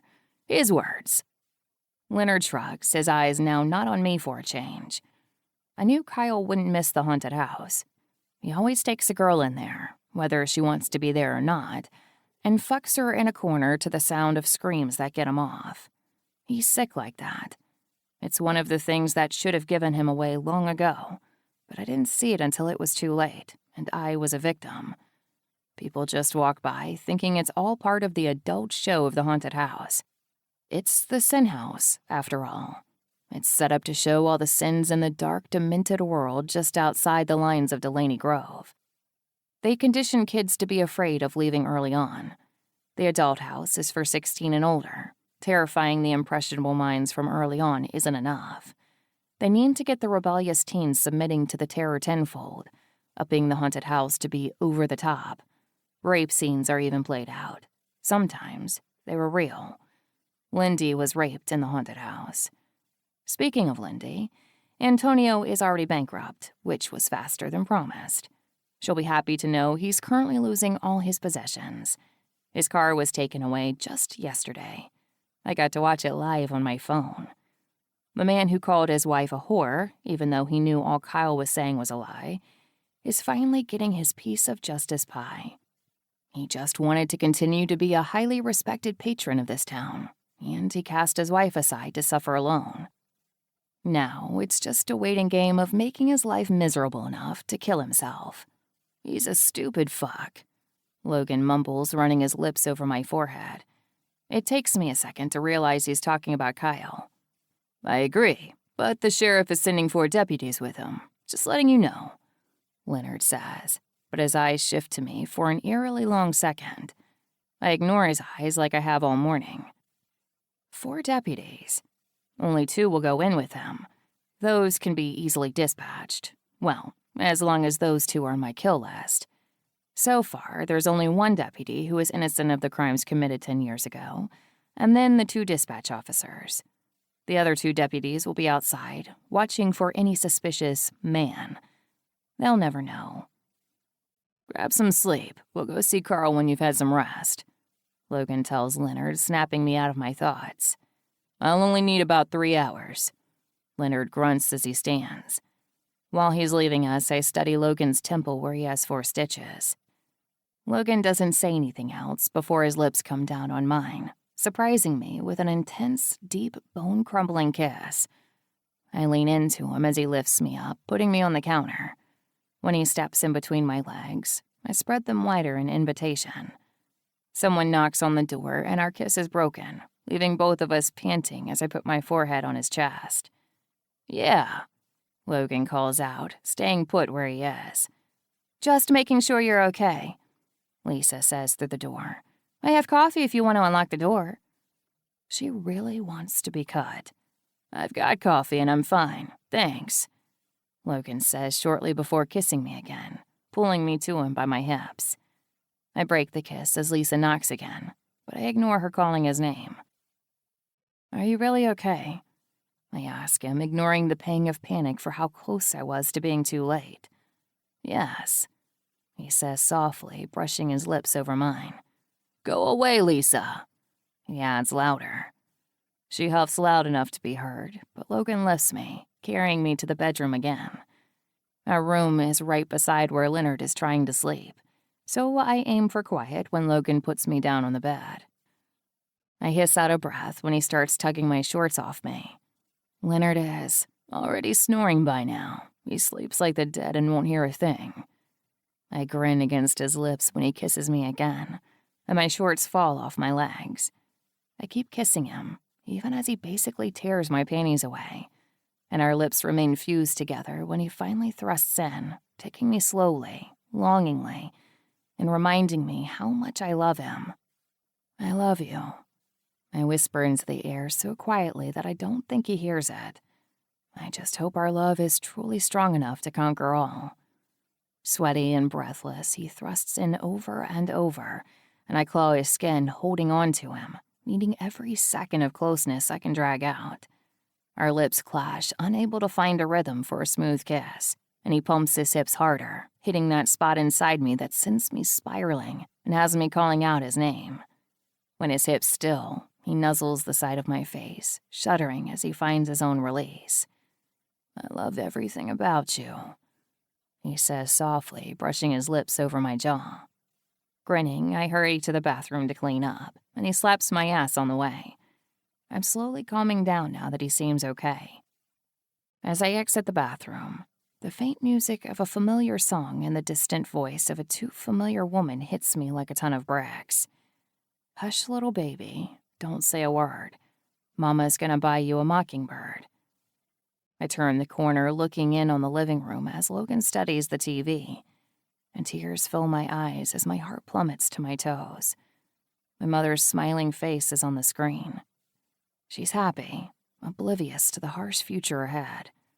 I remember this night so clearly.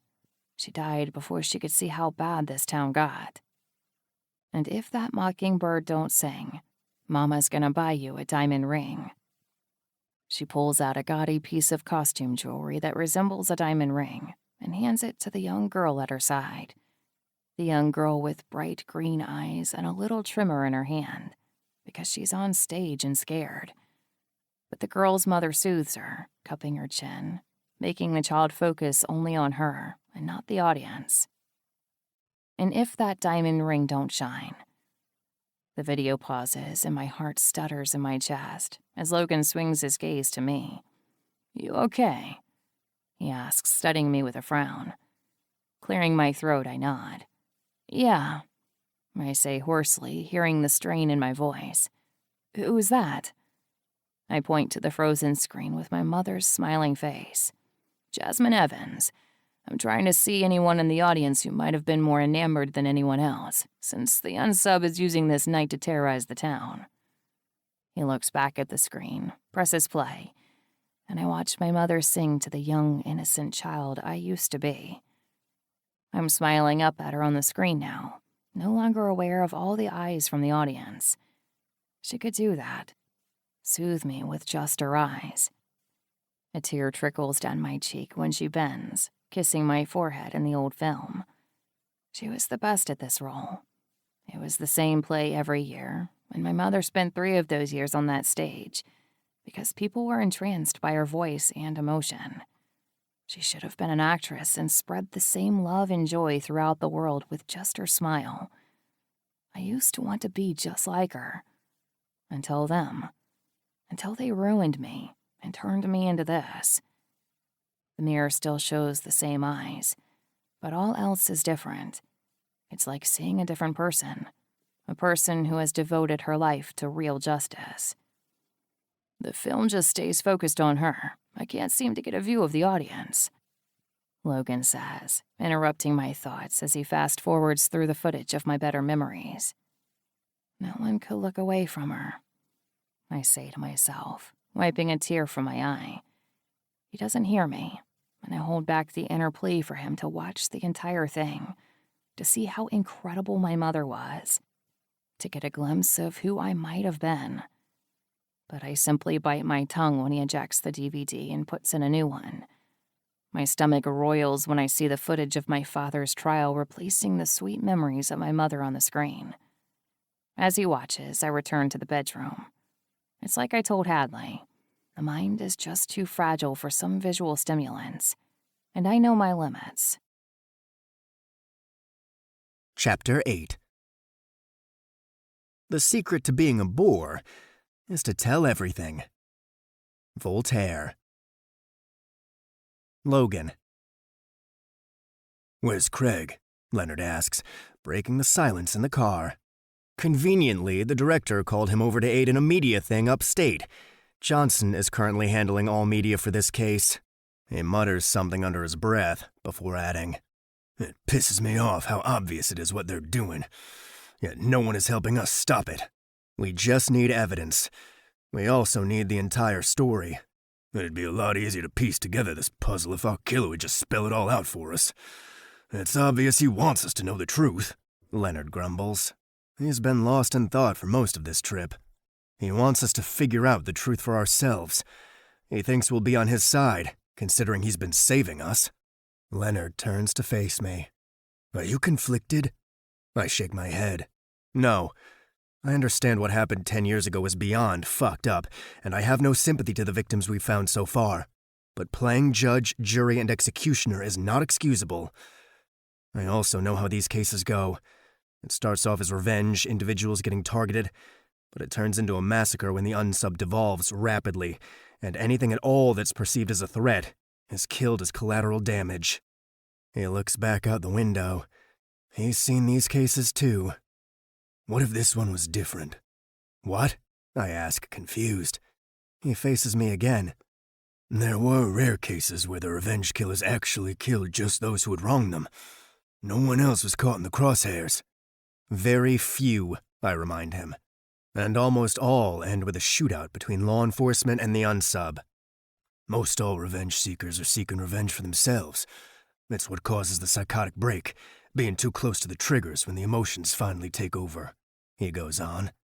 We profiled this unsub as being one to avenge for someone else.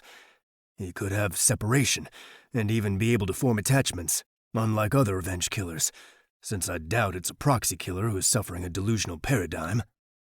I heave out a long, weary breath. I get the conflict you're dealing with, especially in this case, given what we've already learned and now seen. But innocent people will die if we don't stop him. No one has the right to take the law into their own hands, I say calmly, even though a silent argument in my mind contests my own words. He cuts his gaze away before replying. They tried to get help. They tried to seek justice. They were denied. They? I ask curiously. The unsub, he states flatly. I don't know if I should keep referring to the unsub as him, since you said you feel it was a woman. You believe me? No one else has. You saw Hollis. You saw Lana. What made you believe the unsub was a woman when you never saw a face? Men can be small as well, and I strongly believe in counterforensics in all cases with an unsub this organized. He, or she, could have easily masked their true size and weight with the right countermeasures. I grow quiet, letting a chill creep in over me. No one at all has even considered believing me. Men can be small, I say in agreement. How small are we talking? Someone as short as Lana? He clears his throat. That's specific, he says under his breath. Still doesn't explain why you think it's a woman. My mind goes back to the blurry images of the small frame taking down Hollis, landing on top of him. I swear I heard a feminine laugh. It was cold and taunting, and almost enjoying the killing part. He shifts beside me, turning a little pale. Really? This unsub may be somehow projecting obsessively onto Victoria or Marcus Evans, creating the illusion of either being them or being involved with them. It would make the most sense, considering we've ruled out the few friends they had in this town. So don't rule out a proxy. An unsub who can find, kill, and meticulously plan murders with counterforensics is too organized to be killing as a proxy. Killing as a proxy would indicate a psychotic break, Leonard argues. And obviously, he, or she, is still rational enough to show patience and control, which would immediately rule out any sort of psychotic break. I grow quiet, thinking of all the contradictions this unsub has left with us. It all fits, and none of it fits at the same time. It's as though he, or she, needs their own profile. Even considering it to be a woman is a direct confliction with a female serial killer profile, because of the torture. Remember the case we worked in San Antonio 6 years ago? Leonard finally asks, his tone thoughtful as he stares out the window. I don't even have to ask for details to refresh my mind. The father who killed the 5 guys who raped his daughter at a frat party. He nods, still lost inside his own mind. He also went on to the campus police, I remind him. He killed 2 of them before we caught him. The campus police never filed a report. When we interviewed them, they said poor girls get drunk and call rape all the time at frat parties, trying to get a settlement out of the rich guys, Leonard says, his hands turning to fists. I have a sister. Anytime something like this happens, I think of her. Caroline can take care of herself, I remind him. She'd obliterate any guy who tried to touch her. Which is why it was stupid to rule out a female killer based on the fact these were all fit men who were taken down physically. My sister has been in 20 different competitions and has won several of them. She could easily overpower any of these guys. he says thoughtfully. If a woman knew what she was going up against and had the forethought to prepare counterforensics, she'd know our profile would be sexist enough to rule out a female. My lips purse. I'd argue this if it wasn't for the fact I saw our small unsub. I heard her feminine laughter. Lindy Mae Wheeler was in her kindergarten classes during some of the kill times, he goes on. I checked last night. Lindy Mae was too timid to be a calculated killer. I never even considered her. If someone had ever hurt Caroline like this, and she never saw justice, I don't know that I'd be any better than the killer we're trying to catch, he says quietly. Albert Rollins let himself be killed when he'd finished. His gun was empty when he pointed it at the police who'd cornered him. He was done. He never planned on killing anyone else, and he forced the police to kill him because he had nothing left to do or live for. Blowing out a weary breath, I think back to that case. It was a rare instance where there was no massacre. Caroline learned how to use her smaller frame and weight to her advantage against a larger opponent, as well as all the weaknesses on a body she could exploit. She also learned a lot of control when learning various forms of martial arts, Leonard goes on. It's not just a strengthening of the body, it's also a strengthening of the mind. This unsub could have been training her body for the fight, but she might have also been training her mind against the impending psychotic break. It's obvious she did all her research, so it makes sense. If that's the case, this unsub is 10 times more organized than we assumed. The 2 people missing right now are probably already dead if the unsub is here with us, he continues. She started sprinting through the kills so she could be here with us when the time came. Even left one alive to return to, I add. So she has enough control to put a pin in her agenda just to join us in this town, possibly even watch over us. Watch over us. Which is another conflict with the profile, I say, on a long sigh. Exactly. Revenge is more important and the primary focus for revenge killers. Yet our girl comes to make sure we don't get caught unawares by a town she knew was corrupt enough to try and kill an agent of the FBI. So the truth is more important than the revenge, I say aloud, as we bounce theories off each other. Or the unsub is firmly grounded in reality and doesn't want to let anyone else innocent die by the hands of this town. His words speak to a mentality the unsub would be incapable of if this is revenge.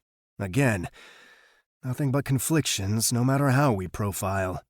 Let's focus on what we have. The unsub has been in town for as long as we have, yet has only killed once, Leonard says, as I drive. And that was to save you. And Donnie, I remind him. He clears his throat. The unsub has enough control to let us find out what we need to know and hold off on killing more, he adds. Only because Kyle is possibly next, and he has around-the-clock protection. He hasn't even left his home since this started. He nods slowly.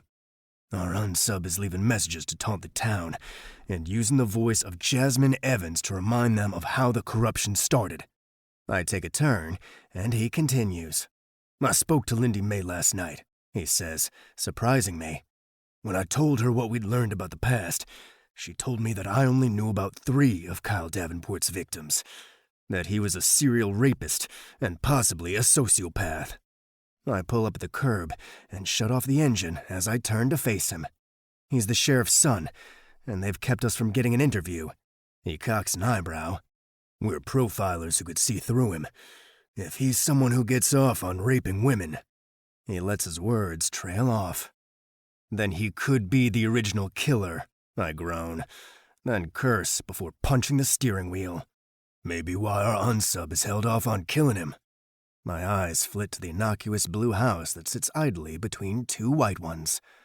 This town is outside the sheriff's jurisdiction. Something tells me Carl Burroughs moved here for a reason. Let's deal with this before we go digging into Kyle, I tell Leonard. Sheriff Cannon and Johnson are going to block us from speaking to Kyle. I don't get why Johnson would cover up a true killer. Even at his worst, he's still a fucking agent. Because he fucked up. His ego is more important than justice could ever be, I say, as I get out. Kyle would have been 19 at the time. 19 seems too disorganized to be the killer from back then, but he fits the profile in every other way. Unless Lindy May is right, and he's a sociopath. We're looking for a psychopath. Sociopaths can't imitate empathy. Psychopaths can. As we walk up the sidewalk, I notice someone peering out of the window, watching us as we approach the door. The curtains pop closed and sway from the disturbance, and the door swings open before we even make it to the stoop. He's short, has a touch of Oriental in his bloodline, given the shape of his eyes and cheeks. His hair is dark and long, tied back in a ponytail. He looks like he doesn't get out too much either, given the disarray of his wrinkled clothing and smell of body odor I get a whiff of from here. "Are you SSA Logan Bennett and Agent Stan Leonard?" he asks, as we step onto his small stoop. Creasing my lips to hide my surprise, I hold up my ID, as does Leonard. Burroughs adjusts his glasses on his nose as he reads our names. Then he looks up, and then gestures for us to hurry inside. I resist the urge to cover my nose when we walk in. Old food is lying haphazardly around, covered in flies, and sealed in aquariums. Various other aquariums have other things inside them, though my stomach is reeling too much for me to focus on it. Leonard coughs and covers his nose. "Your sense of smell is the weakest sense. Give it a few minutes, and you won't smell it anymore," Burroughs assures us as he leads us through his house. "What is all this?" Leonard asks, coughing back a gag. "I study the decaying process and the insect activity that follows. It's part of the forensics program I run to help identify time of death in hard-to-date cases." "In your home?" Leonard asks, gagging again. "My lab has several other experiments going on, and I can monitor things better from home anyway." "How did you know we were coming?" I ask him, as we move through his kitchen, where several more experiments are underway. It smells like death met a rotten asshole and had 5 puke babies. He shudders, popping a piece of nicotine gum and chewing it frantically. "Do you believe in ghosts?" He asks us seriously, looking around nervously. Leonard tilts his head. "No. Why?" "Because I do. I'm a man of science, but I believe there are too many unexplained variables in the course of a lifetime to believe things are as cut and dry as science implies. A psychic actually solved one case I was involved in one time." Confused, I lean against the wall, letting him ramble. "He said the killer had one eye. He saw the killer through the eye of the dead victim, and he described him down to the eye and snake tattoo on his neck. Police found the guy, and they also found his next victim in the trunk of the car. She was still alive, and no, the psychic was in no way linked to him. He actually helped solve many cases. He called himself a medium, but I still refer to him as a psychic, because psychics see shit the normal person can't, right?" I look over to Leonard, and he looks back at me. As one, our gaze swings back to the Looney Tune doctor who has apparently spent too much time in solitude with rotting food. I'm not sure what an extended period of time in an environment like this would do to one's psyche, but I bet we're looking at the product of that answer. "Why are we talking about psychics?" I ask him warily, trying and failing to follow his thought process. "I tried calling him today. He said he'd need a victim to touch or something involved with the killer. I had him over, and he touched my wall. He told me nothing about the killer. Instead, he told me SSA Logan Bennett and Agent Stan Leonard would be on their way. Said you'd be here within 10 minutes. He said to tell you everything I knew about Robert Evans." Leonard immediately pulls out his phone. "What's his name?" he demands. "Neil Mullins. He's clean. He's not your guy. He's a true medium, and he helps solve cases that can't otherwise be solved. But he said he refused to be involved with this one because the killer is after souls too dark for him to save. He said there are souls begging him to help the killer, and the darker souls were trapped by the lighter ones, being held down. He's only had that on a very rare occasion." Leonard lowers the phone, eyeing Burroughs like he's lost his mind. "You can check him out. He's been helping the FBI for a really long time," Burroughs adds. Leonard walks away, probably going to do just that, and find out if this guy has any ties to Delaney Grove, or our victims. We told no one we were coming here, other than our team. Why your wall? I ask Burroughs. He points above my head, and I turn, stepping back, to see the red words that were behind me. It started appearing one letter at a time this morning, right in front of my eyes, he says, on a shaky whisper. The time for secrets is over. Tell my story. Save your soul. I never wanted to keep Robert Evans's death details a secret. That was all the sheriff and Doc Barentine. Not me. Not me, he says rapidly, his fear, caffeine, and nicotine causing his words to rush together. What details? I ask, turning to face him. I don't have any proof. I remember the case. I was doing my residency there. That case derailed my ambitions to be a coroner and turned me into a forensics scientist. Science isn't politics. It's organically dirty, not sullied by people. It's simple math and truth, and all I have to do is deliver the facts. I never wanted to lie, SSA Bennett. I swear to you that's the truth. He checks out, Leonard says, sounding confused as he walks back in. Hell, he's been in Mexico helping solve a string of murders near the border for the past 2 months. A medium. I've worked with them before, and they're always crooks or attention seekers who do more harm than good by filing away unfounded facts that derail or sidetrack the investigation. Yet this guy knew us by name? Hell, Elise doesn't even know Leonard's first name. He keeps a lid on that, because the name came from his father, and there's a lot of beef there. We'll look into him more later, I say, gesturing at the message above us. Leonard's breath catches. Our killer knew we'd come here. He might not have named us, but he knew we'd come today. He's watching us. That's how he knew Donnie and I were being attacked. That's how he's leaving these messages without being seen. I know it was the ghost of Evans, Burroughs rambles on. He left these, he says, picking up a pack of small nails. I hiss out a breath. He left these? You're a forensic scientist. You should know not to touch evidence, I growl, grabbing a glove and an evidence bag. He tosses them to the top of the microwave carelessly, scratching nervously at his arms. Ghosts don't leave prints, he says, chewing endlessly on that gum. Tell us what you know about Robert Evans, I say to the fidgeting scientist, who is popping yet another piece of nicotine gum into his mouth. I label the bag, and Leonard snaps a picture of it, and the words over the doorway. Those are the exact same nails they used on him. A piece of the puzzle falls into place. What? I ask, confused. I realize there are a mixture of nails in the bag, and not just the small ones. Longer ones, like we found in the stomach of one victim, are also in here. They fed him nails, made him swallow them, Burroughs says, swallowing hard like he can taste the nails. Sheriff Cannon shoved the nails into Robert's mouth himself. Robert was crying, begging them to stop, still pleading his innocence. I tried, he says quickly, looking me in the eyes. I tried to stop them. One of his deputies pistol-whipped me and left me bleeding in the corner.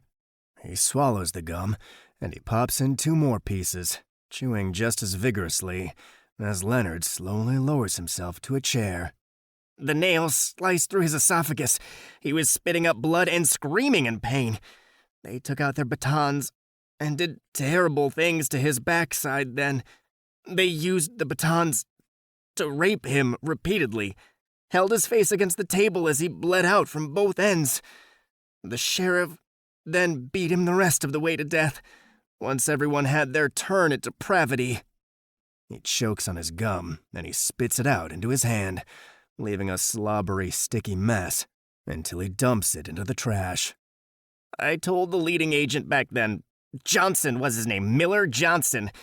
He said it was small-town justice, and he had real killers to track down. Leonard and I exchange a look, and fury creases his expression. This is what Miller has been covering. He knew, Burroughs goes on, biting his nails now as he shifts his weight from one foot to another and back again. He knew before it happened. There was no surprise on his face when I told him. They came to me later that night, and they told me if I wanted to tell what I saw again, they'd repeat the performance on me. I left town, finished out my residency elsewhere, and moved into the field of forensics. Bugs are safer than people. Leonard blows out a long breath, and I suppress my urge to find Johnson and beat the actual fuck out of him. He was innocent, you know, Burroughs says, peering over at me again. Evans, I mean. He didn't kill those women. Couldn't have. The serial killer was left-handed, and Evans was right-handed. His left hand was broken after a kid slammed his hand in a locker as a joke. Kyle Davenport, to be more specific. My blood chills more. Victoria Evans broke up with Kyle because of that. She yelled at him in front of the school. 3 months later, Robert Evans was convicted of those murders. Quickest hearing process in the history of murder cases. And 2 kills occurred the very week after his left hand was broken. He couldn't have been the murderer. But that didn't matter. They wouldn't listen to the science. They only listened to that pompous prick Agent Johnson. Sheriff Cannon just wanted someone to persecute. He pops in a fresh piece of gum and wipes his hands on his wrinkly, somewhat smelly shirt. Who else would know about what happened to Evans? I ask him. No one who would talk. Most of the deputies were involved. And Kyle Davenport, of course. He was there. I heard rumors he did basically the same thing to the kids. Only he didn't bring the nails for that night. Kyle Davenport seems to be at the root of every problem. Any chance he was left-handed? Kyle? Burroughs asks, his face paling. When I nod, he barely whispers. Yes. 19. 19 is just too young of an age to be so methodical as the original killer. Each kill was filled with rage, according to the reports. A temper tantrum could send a sociopath into a homicidal rage, if Lindy was right and not just abusing the words she used to describe him. If he'd been 10 to 20 years older, he'd fit the profile perfectly. We need to find a way to speak with Kyle Davenport, Leonard says grimly. Right now, I add. I'll call that medium on the way back to Delaney Grove, he says, as we head toward the door. And I'll send Hadley over here to see if she can pull anything from the house, I say on a sigh, closing the door to Burroughs' home behind me. Doubtful. Our unsub never leaves any trace. Is that all? Burroughs shouts from behind us, and I turn to see his head poking through the door. For now. Can I get a hotel room? I don't feel safe right now. Since I don't feel like making a scientist see a ghost story as ridiculous, I just nod. Leonard seems distant, thoughtful even. What? I ask him as we get into the car. I don't crank it, because I lift my iPad, bringing up pictures from the previous crime scenes. He turns to face me. We decided last night we were coming to Carl's house this morning. Our unsub would have had to hit sometime between our decision after we returned from the hospital and our arrival at the home today.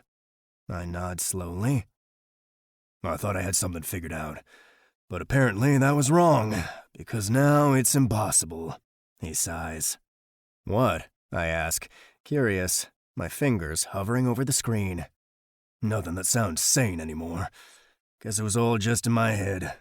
What are you looking for? He gestures toward my iPad. The unsub knew Donnie and I were being attacked. The unsub knew we were coming here today. The unsub has known every move of his or her victims. This unsub is a watcher. There are eyes on us somewhere, and my words cut out when I noticed the small holes.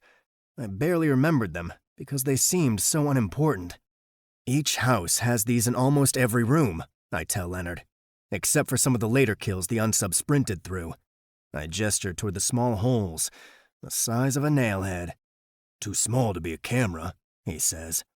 We've already suspected the unsub of a much higher intelligence. What if she has this sort of technology?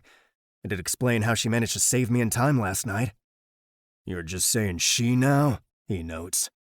Everything in me is saying it was a woman. I believe you, he says absently. You lack the conviction in your tone that you had on the way down here. I put the car in drive and push my iPad away. Knowing the unsub is watching us is actually a good thing.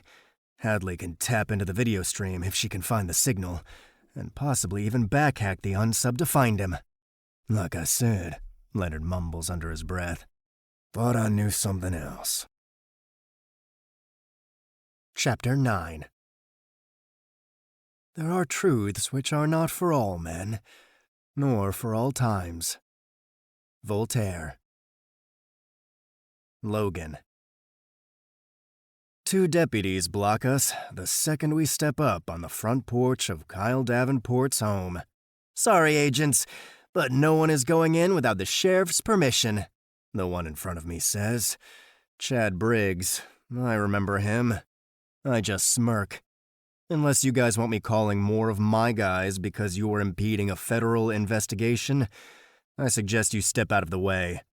Briggs takes a step toward me, a dark challenge in his eyes. SSA Johnson is the lead on your end. If he wants to come chat with Kyle, I'll step down. But we're taking the threat on his life seriously, and you're not stepping. His words end on a grunt when I grab his wrist and twist, sending him face first into the side of the house. Leonard pulls his gun when the other deputy stupidly tries to make a grab for his own weapon. Let me be very clear here, I say to Briggs, wrenching his arm tighter behind him and making him cry out. I'll speak to whoever the fuck I want to speak to, considering your guys tried to take me out last night. And if you're smart, you'll keep your mouth shut until I'm gone. Or I'll call in every fucking favor I'm owed inside the FBI to get an entire army of agents in this town, telling them about how the corrupt little fuckwad county deputies are trying to take down a federal agent. Now, do you want to back down, or should I start making all those phone calls? He stops struggling, and I feel him go rigid. Yeah. Think about what you'd do if one of your guys was targeted by an outsider. I have friends like that too, deputy. He curses, and the other guy turns and heads inside, calling for Kyle as Leonard holsters his weapon.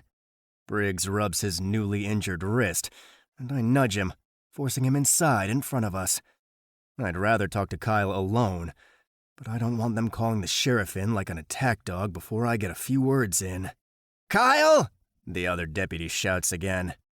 Yeah, coming, says a voice from down the hall. Kyle Davenport emerges, wearing nothing but a towel and an arched eyebrow. The fuck are you? He's leaner than the other victims, but still solid, as though he works out, but doesn't want bulk. His hair is dark, and hanging almost over his dark eyes. He's tall, a lot like me. How about I ask you some questions? I say with a smirk. These are some of the FBI guys, the other deputy grumbles. Dad said to keep those fucksticks away from me, Kyle drawls, completely unaffected by our presence. He drops to a chair, still wearing a towel. What do you want with me? He asks indifferently. We actually know quite a bit about you. Just wanted to get a read on the man who raped and murdered 2 kids when he was only 19, a man who also participated in a brutal assault a few nights before. I toss out there. Kyle's lips twitch, but both deputies gasp. Hell no! You said you just wanted to talk, not come in here and accuse him of murder! Briggs shouts, lifting his phone. Kyle just eyes me, his head tilting carelessly. He thinks he's untouchable. Not even a flicker of emotion is on his face. He's a sociopath, not a psychopath. He's not our guy. I have all I need, deputy, I say as I stand.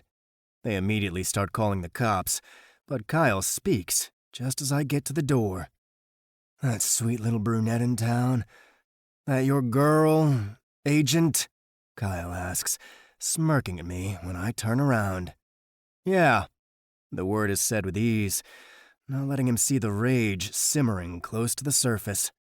He licks his lips, still smirking. Better keep her close. Girl like that might get snatched up in a town full of bachelors. He expects me to lash out, probably wants me to. The veiled threat is meant to rattle me for his pleasure. It takes every ounce of effort I have not to let him win. Funny, I was just thinking how Lana would probably make you wish you'd never been born, I say carelessly. Leonard relaxes at my side, following my lead as he forces his posture to exhibit a calmness. Women love me, Kyle goads. They love everything I do to them. I bet she'd like it too. Leonard steps in before I can lose my cool. I guess you don't watch the news, do you? Leonard asks him, holding the door open for our exit. Not much time for the news, Kyle drawls. Figured, Leonard goes on. Or you'd know that Lana is the one who killed the Boston serial killer known as the Boogeyman. Kyle's smirk vanishes, and he studies us, probably searching for a lie. With his own knife, I add, holding a smile that relays a darkness I'm not used to feeling. After he attacked her, Leonard goes on, he was twice her size, and had raped and murdered several women. She beat the shit out of him, and stabbed him, ended his life when he came for her. With that, Leonard walks out, and I force myself to do the same. Yeah, he exaggerated the story, but Kyle wasn't smirking when I turned back around. He won't touch her now, Leonard says quietly. I should get her the fuck out of this town, I say, in a tone just barely above a whisper, as we get into the vehicle, not looking back. With all the driving, it's already getting late now. The sun isn't far from setting, and all I want to do is hold Lana against me and feel her safe. Kyle Davenport may or may not have been our serial killer back then, but I guarantee you he's going to be one soon, if he's not already, Leonard says as we drive back toward the cabins. And he just threatened my girlfriend. Like I said, he won't do anything. Telling him she's not some weak girl he can dominate didn't settle well with him. And if he perceives it as a challenge, I point out, he's not interested in a challenge. He wants easy, he says on a sigh. Lana is safer with us than alone somewhere else right now. I shift in my seat, driving faster through the town. My job keeps putting her at risk. Occupational hazard, he says grimly. She can handle it, Logan. She may be one of the few who can. But how selfish is it of me to ask her to handle it? He doesn't get to answer, because we're pulling up at the cabin where the sheriff and Johnson are standing outside and waiting on me. Lana is guarding the door, her hip cocked as she smirks at them when we get out. Sheriff, you can say all you want, but you're not getting by me without putting your hands on me. If you do that, I'll press charges for assault. I don't care if it's your cabin. There's a little thing called the law that you can't search this place when it's occupied by guests, unless said guests give you permission. I can pull it up on my phone for you if you'd like. She's poised, staring them down, and Johnson's jaw is tight. You have no right to— What the hell is going on here? I demand, stepping up on the porch. Lana wags her finger at the sheriff when he tries to barge by her. Somehow, she manages to block his path despite his size. Don't want to touch me, Sheriff. My phone is recording every bit of this, and I'll make it go live. He looks around, and she smiles. I'm not stupid enough to leave it in plain sight. I said, what the hell is going on? I step in front of the sheriff, shielding Lana. You crossed a line today, the sheriff growls. And I got a call that you were seen buying drugs off Lenny Tolles, the local dealer. So I'm here to search your room. When I find something, I'll be shipping your ass back to your superiors to deal with. You're fucking kidding me with this, right? Leonard snaps. Unbelievable. They're getting desperate and overreaching now that I've talked to his son. I already told them that if they let Elise and them search their guys, they could come in and look, Lana states, with a sweet smile, but daring eyes. The sheriff glares at her, and my hand goes to her hip, trying to tug her back. I don't want him viewing her as a target, damn it. Why would I let you fucking search me? The sheriff barks. Because if you have something you plan on planting in here, then it'd be smart to have you searched. If you have nothing to hide, then why not let them search you? Lana goes on, refusing to just shut up as she shoulders her way to my side again. You need a leash on her, Bennett. Now step aside if you have nothing to hide, Johnson barks. Lana starts to open her mouth, and I slide my hand over it, tugging her closer. She doesn't fight me, but she does lick my fucking hand like an errant child. Let them search you, and I will, I say with a shrug. Lana relaxes at my side. She's fucking brilliant and seriously observant. Leonard restrains a grin. I'm not letting you search me, the sheriff growls. Then I'm not letting you in here. It's my motherfucking cabin that the Bureau has paid for and leased it until this case is solved. It's listed under my name. To gain access, you need my permission or a search warrant. That will have to go through several channels. Considering I'm on an active case that involves corruption in this town, you'd be surprised how many people would come pay a visit when accusations like this so conveniently pop up. The sheriff takes a step back, his eyes narrowing to slits. He points a finger at me. Stay the fuck away from my son. This ain't over. I'll get you out of my town, boy. It's SSA Bennett to you, Sheriff. Good luck with that. I'll be busy proving you're a corrupt, murdering, lying son of a bitch while you work on getting me out. He pales a little, and Lana smirks against my hand. I can feel it. Apparently, she's proud. She should be. He could have caused a shit ton of problems with false bullshit getting planted in here and found by him. Johnson glares daggers at me. This is my fucking case. You're only here as a courtesy, Johnson snarls. This is my fucking team. You're only here because you're covering your ass. The director can only do so much for you, Johnson. It's only a matter of time before people take notice of the attention he's paying you and this case. Don't push your luck.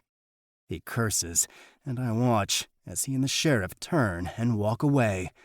Leonard visibly relaxes, then looks over at Lana. How'd you know what he was going to do?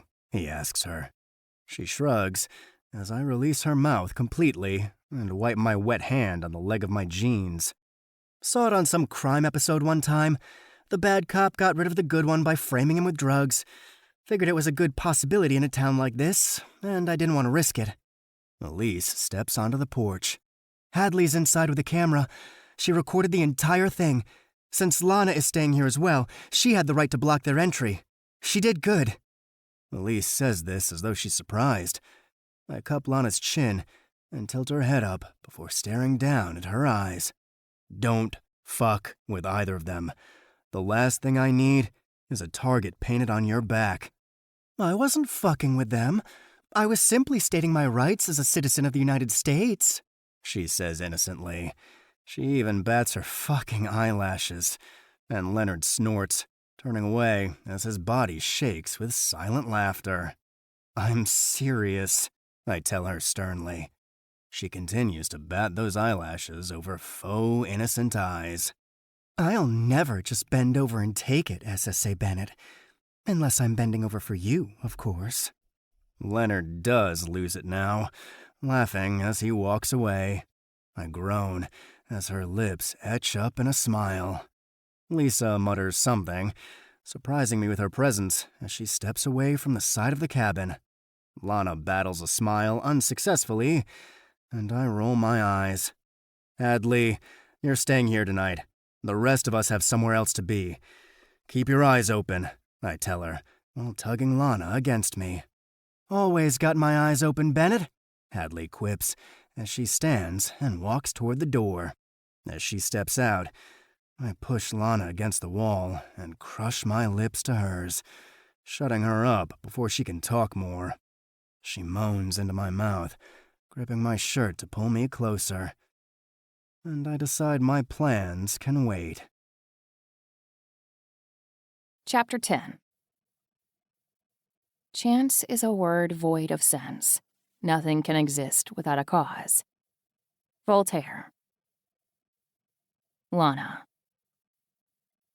Do you believe in coincidence?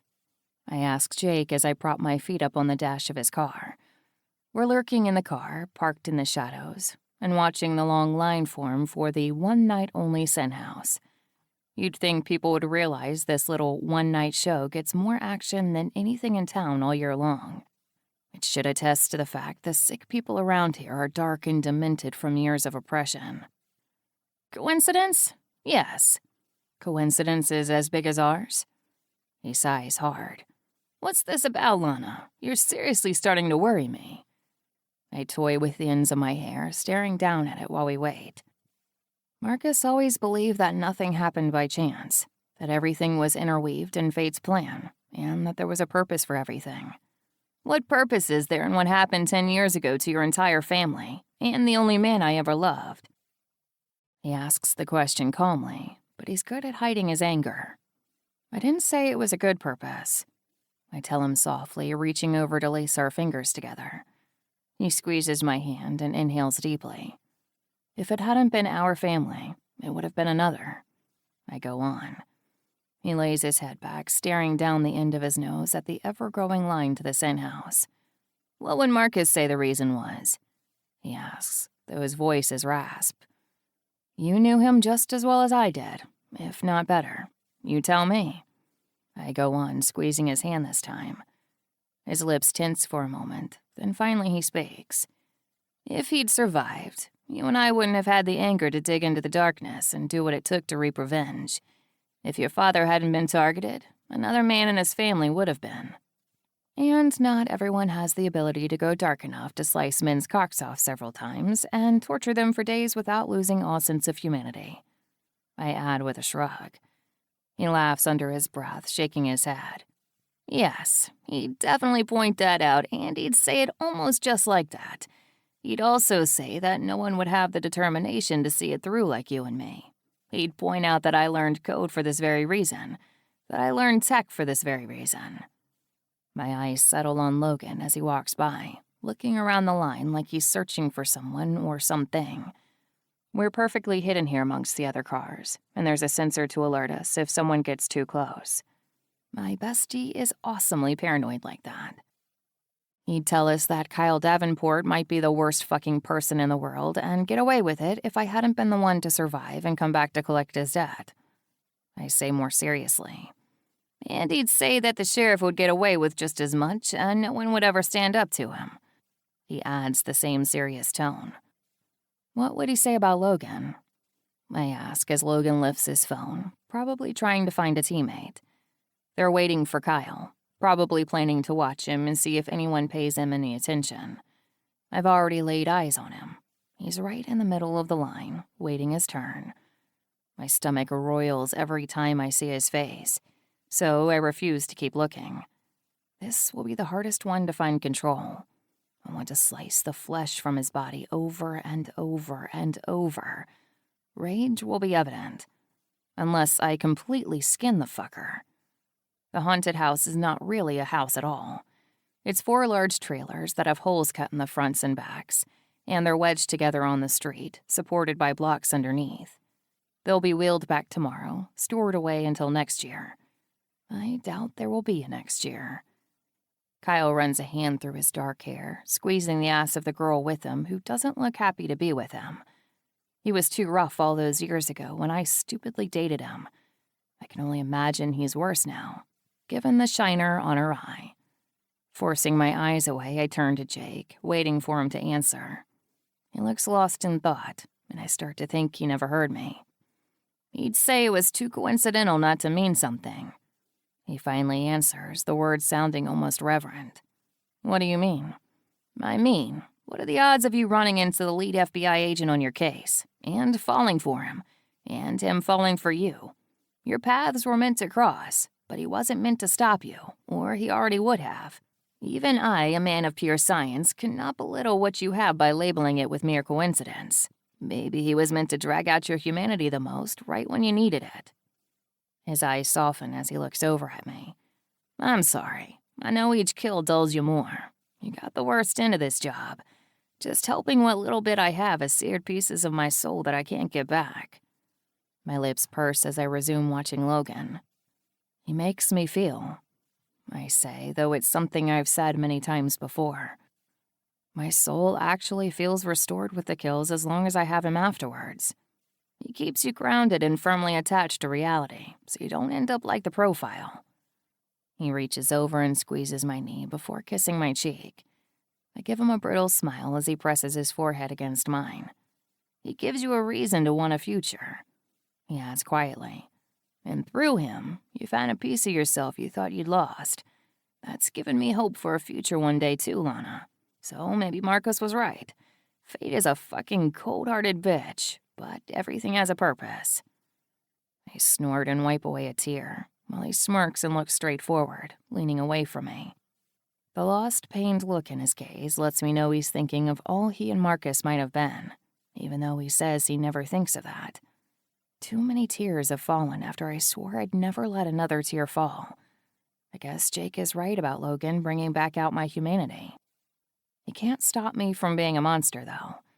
If he was meant to stop me, he already would have, just like Jake said. Kyle steps closer to the front of the line, and Chad Briggs moves with him. His second deputy accompanying him is Trevor Byron. 2 more are stationed near the front where the Sin House ends. Those 2 will survive. For tonight, anyway. They're on my kill list, but I think it'd be a little overly ambitious to try and take out 5 in one night. After all, I'm just one little girl. Smirking, I watch as they get closer. "Showtime," Jake tells me, handing me the wig/mask. I'm already dressed in my jumpsuit. The padding will disguise my build and my weight. I pat my pocket, checking for the syringe. It's still there. Jake and I will have to tag team Kyle to ensure Logan doesn't catch me elbow deep in his blood. "Think you can get your car around there without anyone seeing?" I ask him. "I think no one will say a word," he taunts, arching an eyebrow. "Let the sheep change shepherds," I say as I get out of the car, tugging the mask on. Everyone is dressed in so many costumes that only a few even notice me as I pass by. I can't hide my height, but after saving Logan last night, that doesn't really matter anymore. He saw me. Well, he saw most of me. I worried he saw more, but he was so concussed he didn't get a good look. I risked it all to make sure I saved him. It's hard to fight and keep your face hidden, but obviously I managed. I still wonder what he would have said or done if he'd seen me and knew the killer of one of his nightmares was the one to save him because she loves him. I take the side door and no one even questions me, considering my costume. No one ever asks questions in this town. They just go with the flow, as their conditioning tells them to do. The throngs of people divide for me, screaming as I split through them. Everyone loves a good scream, and as I pop out of the shadows, more of those screams find my ears. It takes me a moment to find the corner Jake has set up, and I nudge a girl out of it, letting her think I'm taking over as part of the plan. Gotta love disorganization. Popular as it is, it's still just put on by the high school and has no organization extending beyond the original setup. She leaves, carrying her fake axe with her, and I plug in my power saw. Trevor is the first one I see, and I rev the saw, listening to some of the ones in front of him scream in terror, even though they think it's all fake. The dingy room is lit by a strobe light that flickers amongst the fog machines and red lights in the background. Trevor steps aside, waiting for Kyle and the others to catch up. I smirk behind the mask before grabbing him. "Let go, you fuckstick," he snaps. "You're not supposed to put your hands on people." Oh, how I wish he could see me smile. Screams erupt from all around us as I slam a knife into his chest and toss him into the corner. People burst out laughing as he gurgles on blood. "That's so fake," one teenager shouts. "Nice try, Deputy Byron. Stick to your day job." As the deputy continues to bleed out, I catch a glimpse of Kyle in the back, unsurprisingly lingering by the whorehouse stand that's off to the side. My current box is labeled the liar box. We picked it on purpose. I toss a sheet over Trevor as blood continues to plume and spread across his chest. He stares up in shock as I cover his head, tucking him in for a long sleep. He'll bleed out in front of everyone. But that's not my main event. Chad Briggs comes into view just as I rev my power saw, and more screams erupt all around me, as I pretend like I'm getting too close to the line of people. I cock my head from side to side, going with creepy overload. Just as Briggs nears, leaving Kyle to dawdle at the whorehouse box a little longer, watching 2 girls make out while fake blood drips from their nipples through their white shirts, I rev the saw again. Briggs eyes me, confused as to why this particular costume is in play. I walk up to him, and he smugly holds his ground while more people rush by, screaming like I'm an insane serial killer. Well, with one fast, unexpected yank, I toss Chad to the ground, and everyone around us erupts into frenzied screams. Chad's eyes widen, and a curse spills from his lips when realization sets in seconds too late. "You can't see me," I tell him as I dig the saw into him, turning it on full power. A blood-curdling scream erupts from his lips as the saw powers across his chest, slicing through flesh and spraying out blood that splatters against people in the line. "Holy shit, that looks so fucking real!" one guy hoots. I smirk, digging the saw in deeper, slicing it across his abdomen, spilling his intestines for all to see. Everyone starts rushing by us, screaming as they point and take pictures. It's sad that the world thinks visual effects are this good. Little do they know they're witnessing a murder. As Chad chokes on his blood, Kyle nears and I lean down to whisper my favorite part. "I'm Victoria Evans, the daughter of the man you killed, the sister to the boy you let die, the victim you turned into a monster, and I'm gonna fucking kill you all." He tries to form words, but I stand, watching with sick fascination as he makes a pathetic attempt to hold his intestines inside his body. Kyle pales, the girl on his arm stumbles back, and I walk right toward him. He's seen the real stuff. He knows this isn't fake. He tries to turn and run, but I sling out the saw, catching him right in the back of the head. Pity it's not on. It hits him hard enough to knock him to the ground, and his girlfriend screams and sprints through the massacre. I grab a bottle of lye as I drag Kyle by the foot toward the door. "Best liar box ever! Holy shit! We'll never top this next year!" One teen shouts in complete awe as Chad continues to silently mouth for help. I toss the lye I bought onto the sheet by the door, drenching Trevor in it. More screams erupt from under that sheet as the scent of rotting flesh and lye collide and permeate the air. My eyes start burning, but the mask I'm wearing under the mask, yes, a mask under a mask, prevents most of the fumes from getting inhaled. Others, however, start rushing out, screaming in real fear when they feel the burn. With all the commotion, no one notices me dragging the unconscious Kyle to the box, where there's a hole cut into the floor. No one sees me push him down in it as the screams continue from Trevor. No one notices who it is the person in the mask is dragging down under the traveling house of horrors. I drop down into the hole, seeing no one's feet rushing away. Yet. Wheels roll up from behind, and I check my phone, watching the cameras as Logan speaks to Leonard. The two deputies at the end are suddenly rushing into the house when the girlfriend runs out alone. It's now or never. I quickly roll out from under the trailer, and I drag Kyle with me. He's out cold when I see the back door of a car opening. A few eyes swing toward us, and I hold my finger over my lips, the universal hush sign. A woman pales and turns away, her entire body freezing.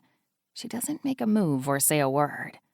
Jake's mask is on, and he turns around in his seat, grabbing Kyle's arm and helping me shove him into the vehicle. I shove the syringe into his hip, making sure he stays out. We don't speak, and I let him go as I turn and walk away like I didn't just help kidnap the sheriff's son. I can't wait to have 5 minutes alone with him. As sirens wail and the craziness gets crazier, I can hear Logan shouting for someone, and I know they figured it out. Now the fun begins. Like the killers do in the movies, I disappear calmly into the woods, and no one follows me. Something tells me Delaney Grove will never view a haunted house the same again. Chapter 11. Common sense is not so common.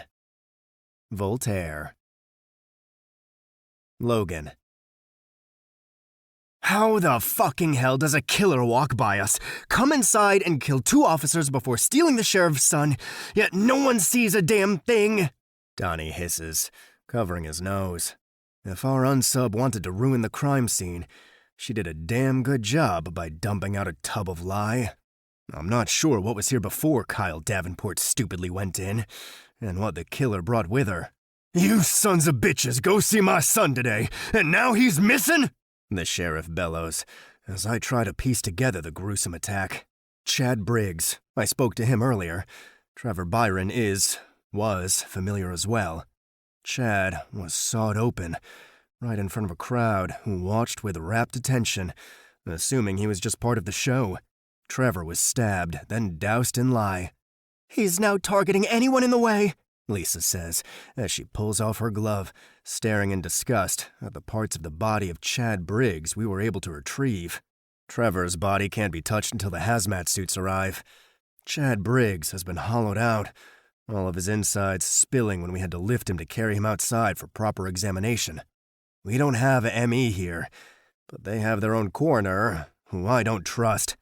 The sheriff has already called in a canine unit, and most of his deputies are in the woods, trying to follow the blood trail the unsub left behind. I think this was planned, Leonard interjects. Chad Briggs was an officer 10 years ago. So was Trevor Byron. They were a part of what happened to Robert Evans.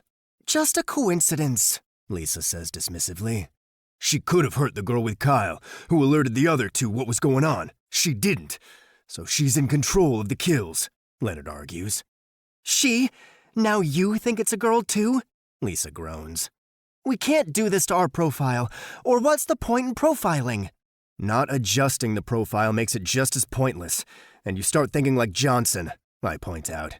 She glares at me, and I shift my attention to Elise. Anything? She shakes her head. Nothing of any use. People saw a guy in a Michael Myers mask in the liar section and thought Trevor Byron was part of the show. Same for Chad Briggs. Some even thought Trevor was a terrible actor, not even realizing he was dying. Others thought the special effects with Briggs was amazing. Michael Myers, Leonard says, stepping closer. She nods. How'd they know it was a guy if the unsub was masked? And what about height and weight? I ask her. The guy was dressed in full-on Michael Myers gear. Mask, hair, clothes, everything. I guess they assumed it was a guy. And no one was paying attention enough to get a height estimation. I got everything from 5 feet to 6.5 feet. Some said it was a big guy, some said he was skinny. Balls of stone is what it takes to devise a plan as brazen as this, Leonard says quietly. It fucking took you long enough, I hear the sheriff snapping. I look over as the canine unit arrives, and he starts directing them.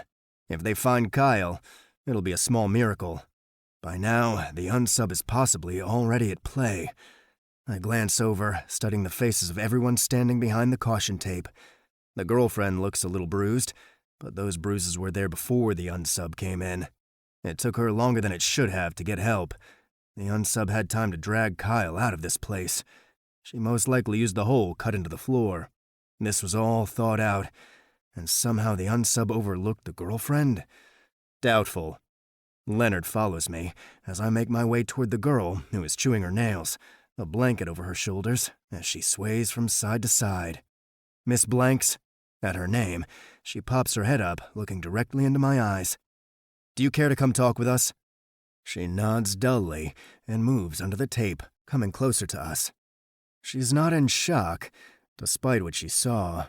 Miss Blanks, I know the sheriff already talked to you, but if you could tell us anything you saw, it'd be greatly appreciated, I say softly, trying to sound calm and approachable, unlike the madman who shouldn't be directing this manhunt.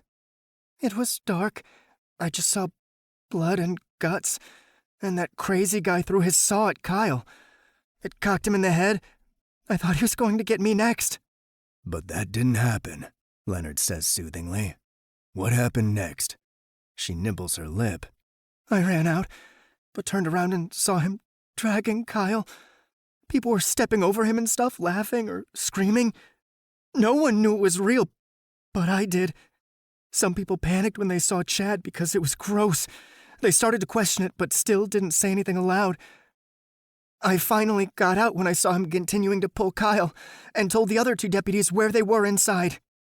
You didn't see the escape hole? It wasn't covered or anything, I point out. I was too scared to focus, she says, not meeting my eyes. I exchange a look with Leonard. Her not telling them about the hole would lead to them coming all the way through the setup backwards, fighting against hordes of people who would slow them down.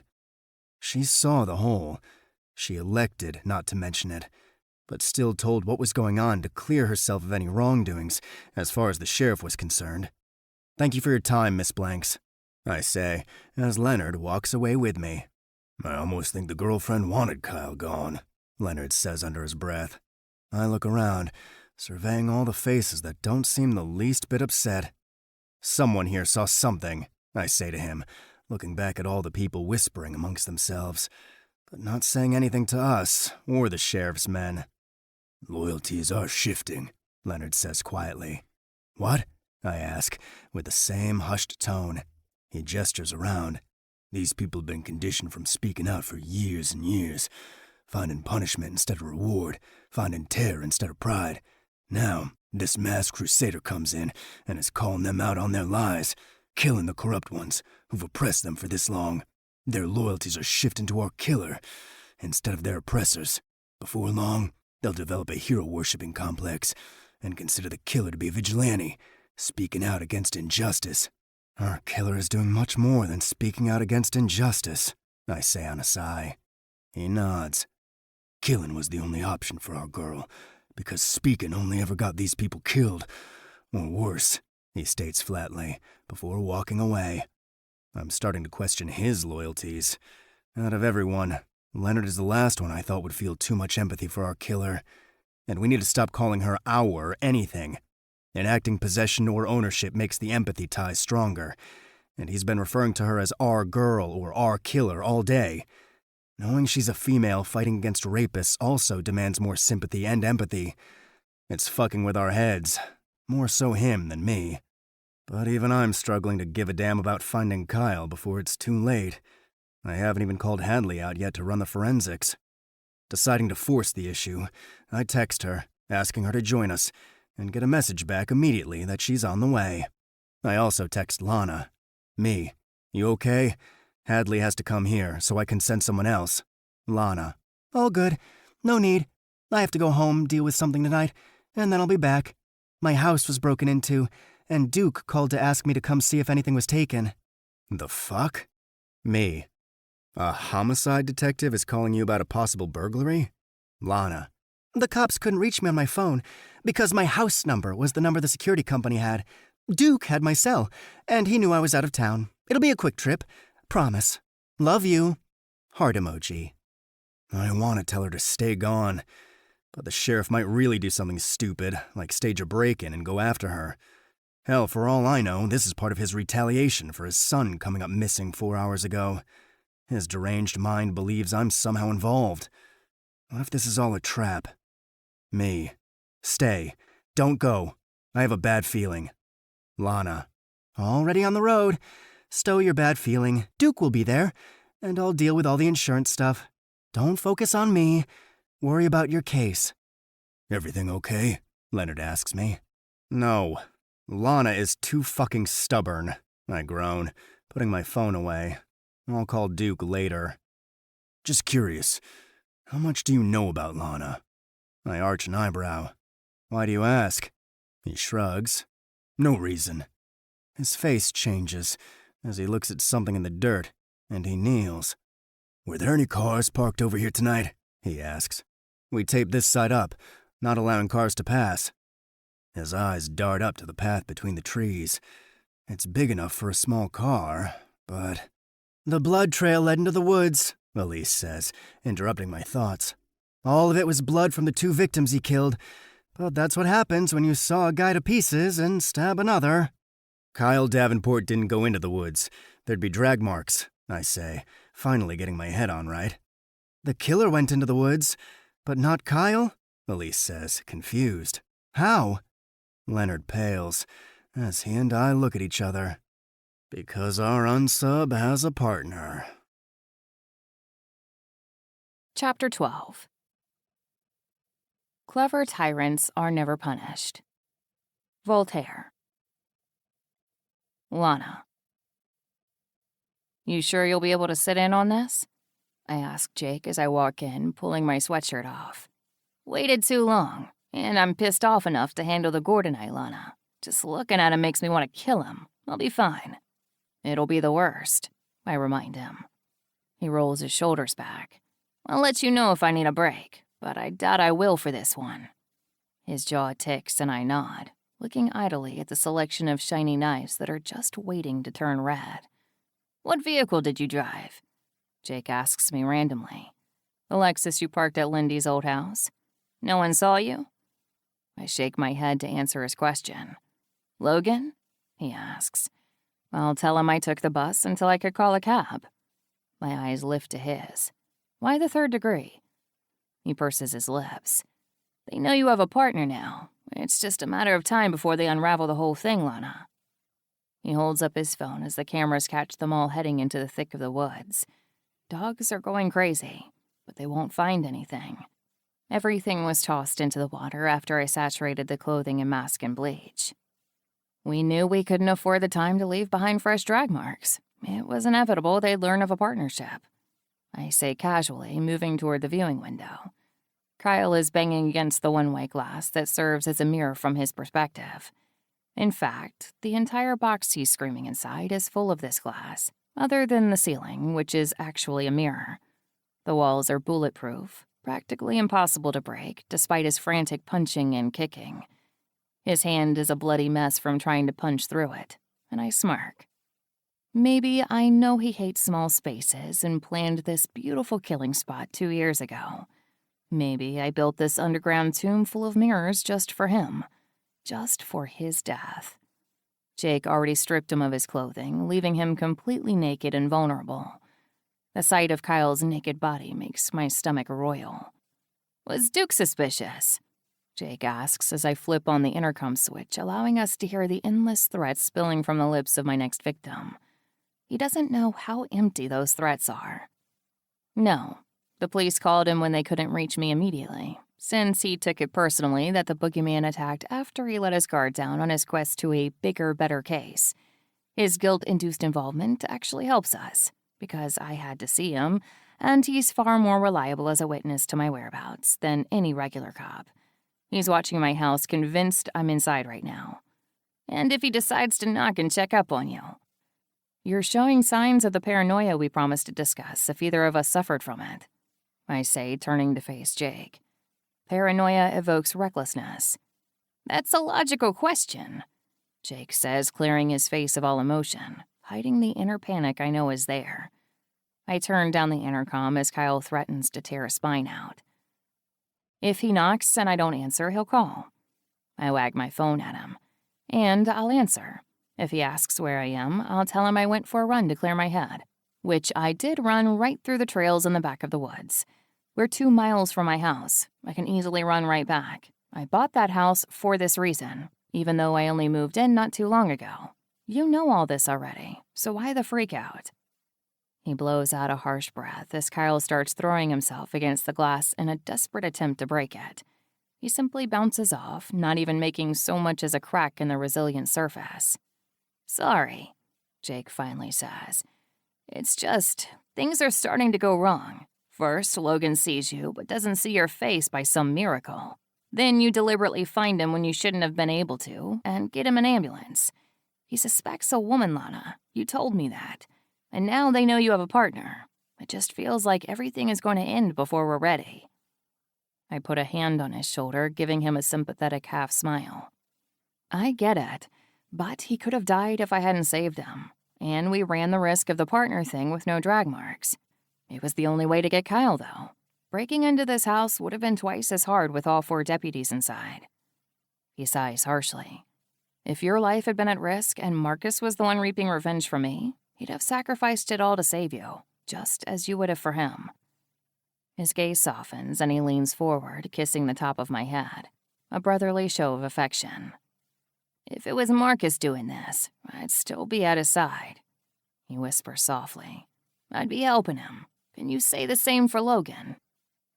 My heart squeezes in my chest, and I fight back the emotion that tries to surface as I turn away, watching as Kyle staggers back from another failed attack on the glass. I should get in there and get started before he kills himself. That would suck all the fun out of this, I say calmly. As I turn to head toward the door, Jake calls after me. "I worry that when the time comes, Logan isn't going to choose you the way you keep choosing him, Lana." I I keep my back facing him as I stand in the doorway, trying not to let the words sink in. I worry that he'll never understand and only see the fault and not the good. I worry he doesn't truly love you enough to give you what I would give Marcus. And I worry that you'll let him kill you before you fight to stay alive. Every day I worry more, because I love you like Marcus loved you. You're my only family, Lana. You're all I have. And Marcus might actually rise from the grave to kill me himself if I see this happening and do nothing about it.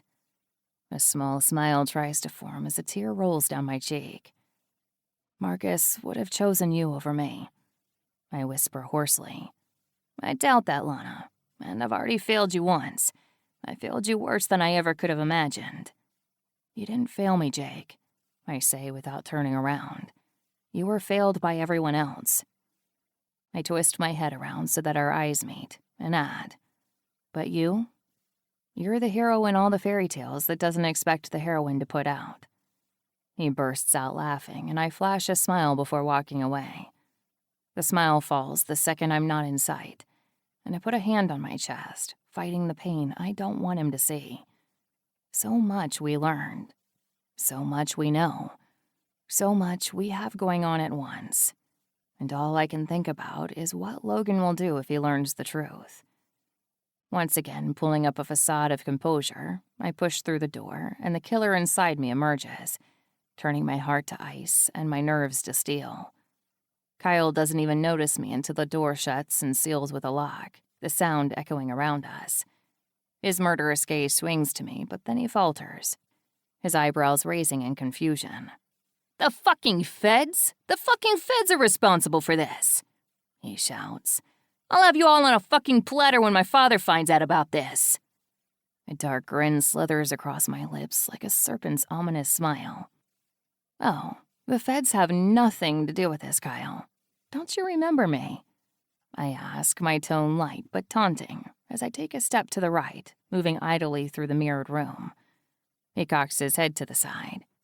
You're that Fed's girlfriend. Surely he's not stupid enough to piss me off and leave me all alone with someone so fragile. His eyes drop down my body, the look in his eyes all too familiar, as his gaze sweeps over me, leering, contemplative, calculated. You really don't want to do this, SSA Bennett. You have no idea what I'm capable of, he calls out. Playing games with me will end badly, he goes on. A voice comes over the comm as Jake decides to play a part. Actually, the feds are hours away, Davenport. Hope you don't expect Daddy to save you tonight. Kyle tenses, looking around. He recognizes Jake's voice, yet hasn't placed mine. Well, that's just insulting. Jacob Denver? Kyle asks, confused as he looks around. The fucking hell do you think you're doing? He demands, slamming his fist against the glass. Helping me reap a debt that's long overdue, I answer, smirking when his dark glare returns to me. He tilts his head, and he starts coming right at me. You want to fucking play? Let me show you what a mistake that is, he growls. Please try, I mock. He lunges suddenly, and I dart to the side, bringing my foot up just in time to connect with his stomach. He barely gives himself time to recover before he's grappling for me again. But it's like watching a child fight with a teenage bully, the teenage bully being me. With quick succession, I deliver one blow after another, my fist colliding with his nose, my knee making contact with his ribs. His cry of pain is like sweet music to my demented ears. As I spin, my foot comes around, catching him on the side of the face, hard enough to cause blood to fly from his mouth. His body spirals around and he collides with the glass, leaving a bloody smear before dropping to the ground. As he spits up his blood, he glares over at me. Who the fuck are you? The music starts playing through the comm. My mother's voice wafts over us, serenading this moment with past memories that have his eyes widening and his features paling. That song is what the Scarlet Slayer has been tormenting the town with. He's starting to figure things out slowly. He scrambles back, crab-walking right into the wall where he has no more room to run.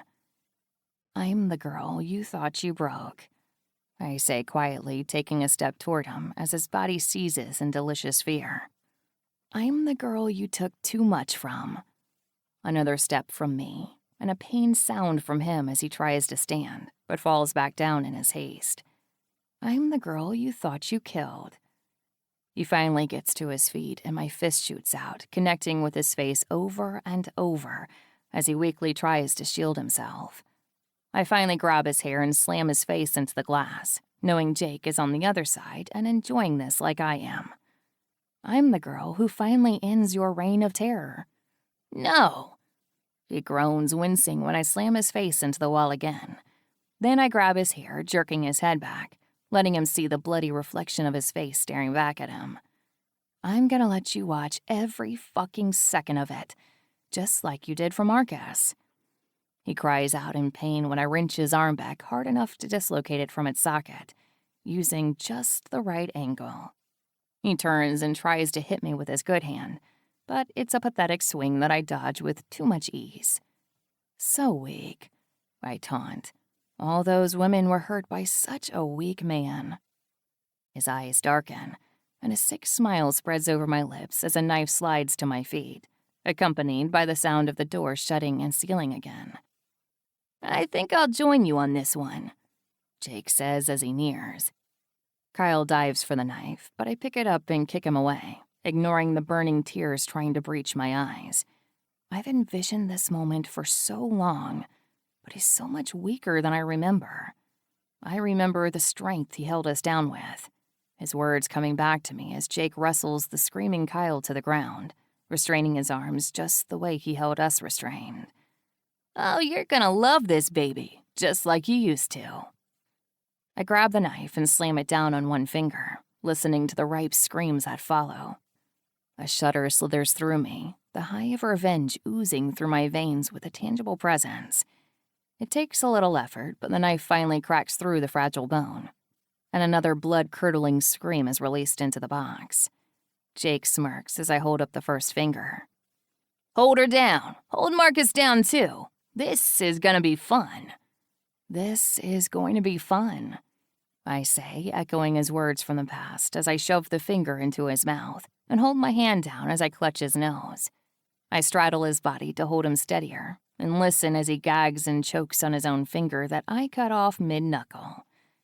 He fights it hard, but the instinct to swallow finally overrides all else, and I release him after his throat works painfully to take the finger down.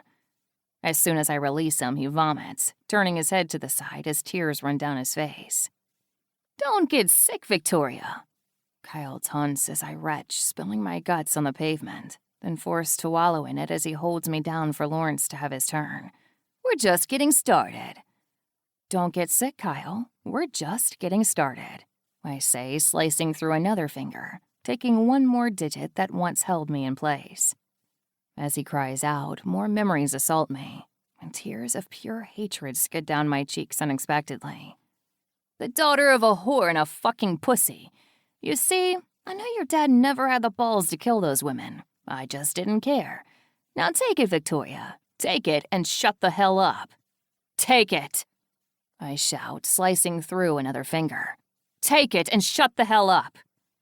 Jake holds him down harder as I work through all 10 fingers, then tie up the damage, preventing him from bleeding too much.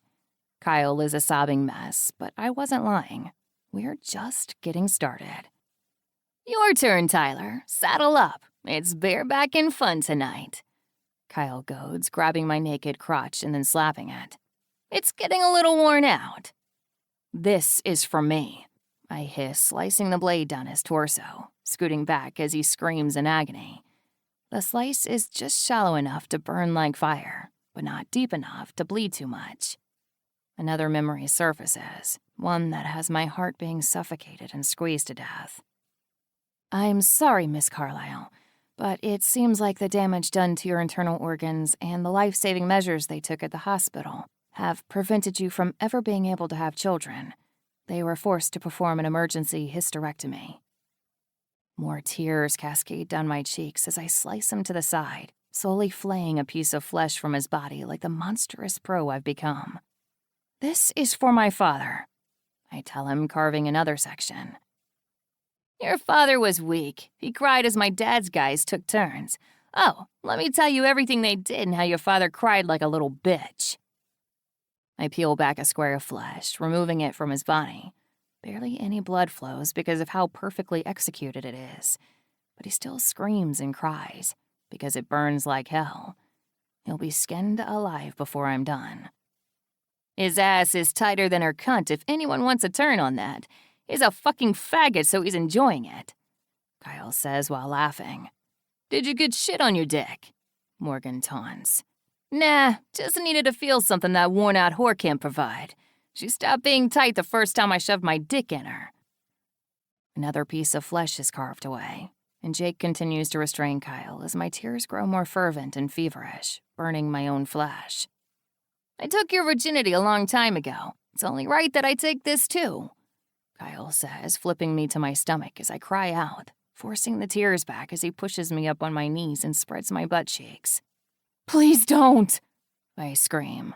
Beg whore. Won't do you any good. No one cares.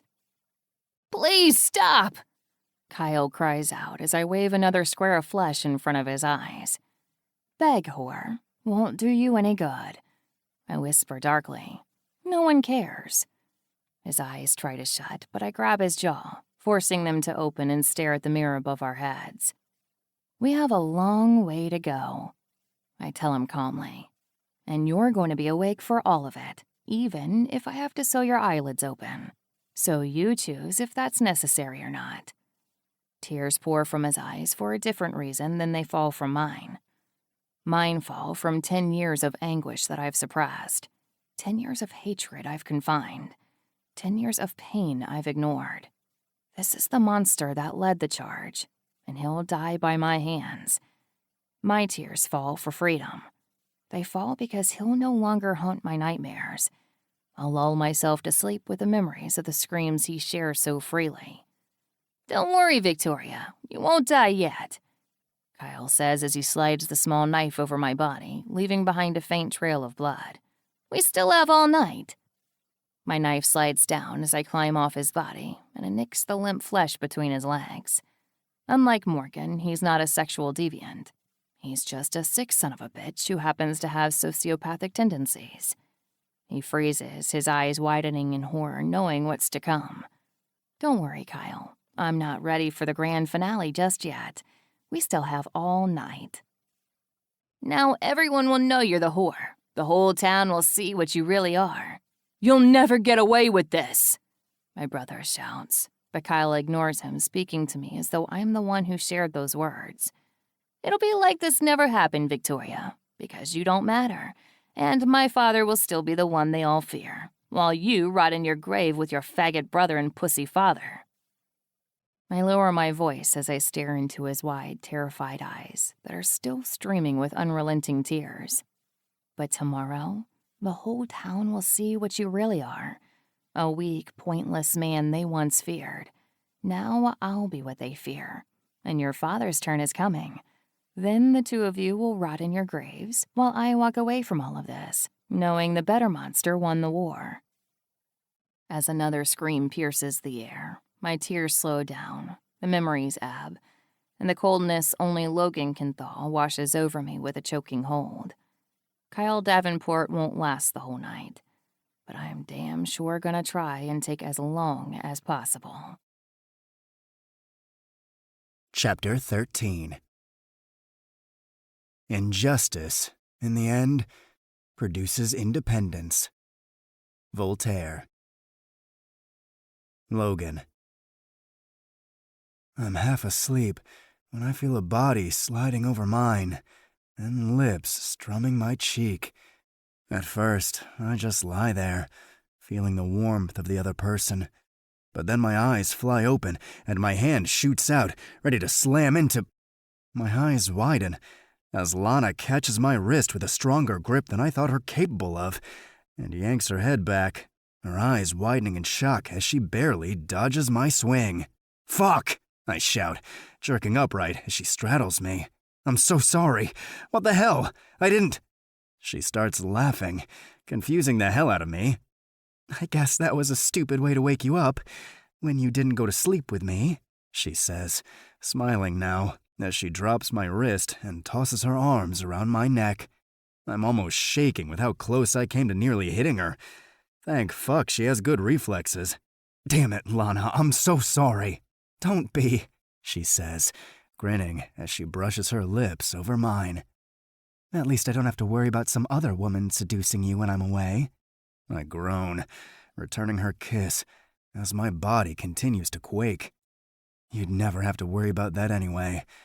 I told you, I don't love easily, I murmur against her lips. She kisses me harder, her fingers threading through my hair. Just as she starts grinding against me, my door swings open and a feminine curse is spewed. Sorry! Lisa's voice is like a wet blanket over both our libidos. I bet, Lana grumbles, looking over her shoulder as I sigh and hold her to me. She doesn't even make a move to get off me, which is fine by me. What? I ask Lisa, who has the grace to look embarrassed. Really, I'm sorry. I didn't know Lana was here. So it's okay for you to walk into my boyfriend's room without knocking if I'm not here? Lana asks her, with an eerily cold tone. I frown, looking at Lana's face. It's devoid of all emotion, and it's as though she's hiding the anger she's feeling too easily. What the hell? Lisa draws my attention when she rolls her shoulders back, a smirk coming over her lips. Aw, hell. I guess old habits die hard, considering I used to walk into his room all the time. Sometimes we forget we're not together anymore. Fucking immature bullshit. I never forget, I decide to point out, only to keep Lana from thinking otherwise, because she should honestly know I'd never do anything with Lisa. Lana doesn't move, her posture never changes, and for some reason, a twisted grin tugs at one corner of her mouth. Do you now? Lana asks quietly. I suppose I could remind you sometime. Hadley clears her throat, glaring at Lana as she shoulders by Lisa and walks on into the room. I'm really glad everyone is seeing Lana on my lap while I'm in bed with nothing but a pair of boxers on. Great professionalism. Lisa, you really shouldn't try to piss her off when you don't even have any true interest in Logan, Hadley sighs. She casts a warning glare at Lana for some reason, then directs her attention to me. Sheriff called a town meeting in the park, said he wants everyone there. They're about to send every single citizen in town out on a search for Kyle, now that there's daylight. Kyle was taken right after sunset yesterday, and in a vehicle. There was no chance of us finding him in the woods. But the sheriff refuses to believe a car was involved because nobody says they saw a vehicle. I think he underestimates this town's fear. I think he overestimates his son's value to this town. In that case, do you think you two could get out of here so I can get some clothes on? Lisa snorts. Like I haven't seen you in less. Lana's smile only grows, but it's actually kind of creepy, as though she's plotting something nefarious for Lisa. I'll get her out of here, Hadley says to Lana, then points a finger. Nothing happens. Lana shrugs and turns to face me, while Hadley berates Lisa. As their voices fade, Lana gets more comfortable on my lap, and I kiss her before she can say anything. I'm sorry, I murmur against her lips as I break the kiss. Lisa's a bitch. She's just used to women and men letting her say whatever she wants, with no consequences. I've dealt with the mean girl types before. All bark, no bite, but lots of tears. I tilt my head, studying her. She seems off, as though she's distanced herself somehow. Hey, you okay? I ask her seriously, searching her eyes. It's like they're colder, almost eerie. Long night, she says on a sigh, running her finger down my cheek. But I'm feeling better by the second. It's like you're magical or something, reminding me I'm human. I have no idea what that means, but it's obvious she's hurting and trying to close herself off right now. What happened? I ask, cupping her face. Her eyes instantly glisten as they warm, and she blinks rapidly like she's holding back tears. Nothing, she says, with a brittle smile. Just not a lot of sleep. I wanted to get back to you as soon as possible. I kiss her again, feeling her slowly relax in my arms, as though she's shedding whatever wall was weirdly between us for a moment. Her kiss is searching, as though she needs something only I can provide. But before I can deepen it, my phone goes off, reminding me there's a lot of work today, and I've only had about 2 hours of sleep. Groaning, I break the kiss, resting my forehead against hers. As soon as this day is over, we're going to resume that kiss. Hadley has a lot of forensics to go through in the far cabin today. Stay with her. I love how protective you are, she says softly. Her eyes meet mine, and I try again to decipher what's going on in her head. It's like she's waged a war with herself, but she's not telling why. I almost want to ditch this day and just spend it in bed with her, wishing I could offer her the same escape she's so often given me. Go, she says on a sigh as she stands, straightening her red shirt. She's worn red almost every day since we've been here. Or maybe it has been every day. Why so much red?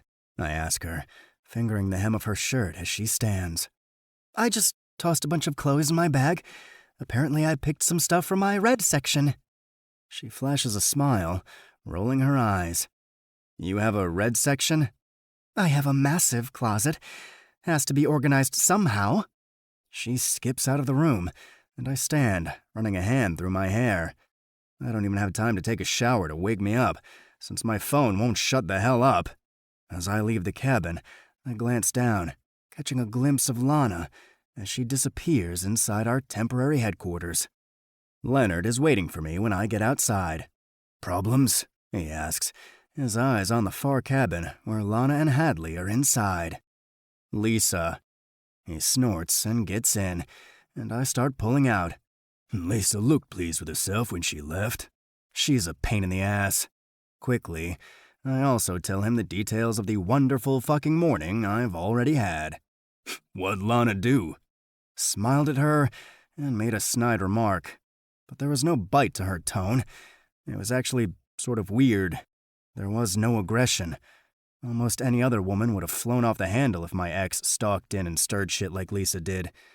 Then again, Lana always surprises me with her reactions. Takes a lot of control not to react in the heat of the moment, Leonard says, though it sounds like he's saying it more to himself than me. Can I ask you something? I shrug. How do you really feel about our killer? If you found out her identity today and heard her out, would you really be able to lock her away, knowing there'd never be any justice without her? My brow furrows. Justice isn't torturing and killing a bunch of people, Leonard. Pretend you're not FBI for just a minute. Pretend you're a person who has witnessed the worst in humanity and seen good in the monsters. I'm not following, I tell him, as we pull up to the street that is blocked off. Cars are everywhere, so we're forced to park at the rear. My sister's best friend, Katie, once dated a drug dealer, he says randomly, and I twist in my seat, arching an eyebrow at him. He stares me in the eye as he continues. He never sold to kids, always held his distance from the drug life when he was home, and if any of his guys sold to a kid, their bodies would be found floating in the river, minus their heads, hands, and feet. Awesome choice in men, I say, confused. He rolls his eyes. At first glance, anyone would say that, but not one kid in his city could get their hands on drugs. No outsiders would even sell to a kid from that city for fear of what he'd do to them. But Katie, he never touched her. In fact, he fucking worshipped her, treated her like a queen, and every day he came home to her, swearing she saved him from his demons. Where are you going with this? I ask, still confused. Katie was oblivious to what he did for a living. Even though most of the city knew, she was always safe. The cops turn their heads simply because if you get one dealer behind bars, another one pops up. And this guy wouldn't deal to kids. Better the devil you know and all that. He blows out a heavy breath. He eventually got picked up on a misdemeanor, because not all cops believed in the devil you know logic. 2 weeks after his lockup, Katie found out the truth. She felt betrayed. She was furious. She broke things off, and a new dealer moved into town. Within 3 weeks, 10 kids between 12 and 15 had died of an overdose. So you're saying that it's better to let one dealer keep doing illegal shit As long as he's not selling to kids, I ask, still wondering where any of this is coming from. I'm saying, bad shit is in the world, but some of the monsters have morals, where others are pure evil. Katie moved on after a few months, found a guy with a nice, normal job and life. He went to work at the accounting firm, but when he came home, he'd beat the hell out of her. She left him twice, and twice he hunted her down and made her pay. She pressed charges, and the cops let it slide, since he had no priors, and Katie had been involved with a known drug dealer. His lips tense, and I bristle. I had to step in when my sister called. I threatened the piece of shit, even used my status as leverage. Didn't stop him, and the cops didn't arrest him, even after he put her in the hospital with half a dozen broken bones. What happened? I ask, leaning forward. The drug dealer X got out of jail after a year. He found Katie, and the cops found the abusive accountant. Well, they found his body floating, with no head, hands, or feet. They also found the new dealer in the city a few weeks after that. Same shape, if you know what I mean. Katie is married to him, with 3 kids, and he still treats her like gold, while running a business that makes most furious. Katie learned that what you do for a living doesn't determine if you're a monster, and a killer can sometimes be more gentle than a man who's never killed before. I guess I'm saying I wouldn't fault our killer, because she could be worse. And these people, Logan, these people are fucked up. And how do you arrest an entire law enforcement department? I settle back in my seat and stare out my window, letting his words slowly register. Why did you tell me all that? He pushes his door open. Katie subdued the real monster by loving the man and accepting all of him. I'm saying, I hope our girl has someone doing the same for her. Otherwise, she may lose herself to all of this, and it won't be the ending she deserves. I should kick him off this case for admitting that. He wants her to get away with it. For some reason, I just get out of the car instead and keep my mouth shut.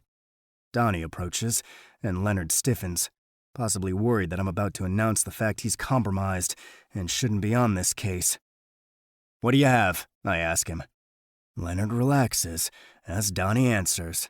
"Kyle Davenport is one twisted son of a bitch," Donnie says under his breath. "I'm well aware. I mean, what is the sheriff speaking about?" I ask dryly. "Wanting to find his son, and reminding the town he owns everything here, so if someone is helping the killer hide, they're going to regret it. He blatantly threatens the entire town, abusing his authority, and Johnson is letting it go. I can't even process this. Kyle Davenport really is sick," Lisa says as she joins us, her eyes finding mine and holding my gaze. "So are you," I growl. "Ever try that shit on Lana again, and I'll make sure they demote you to some bullshit unit that deals mostly in paperwork and isolation." Her eyes widen, and everyone around us shifts awkwardly. "What about Kyle?" I ask Donnie, moving my eyes away from Lisa. "Fuck it.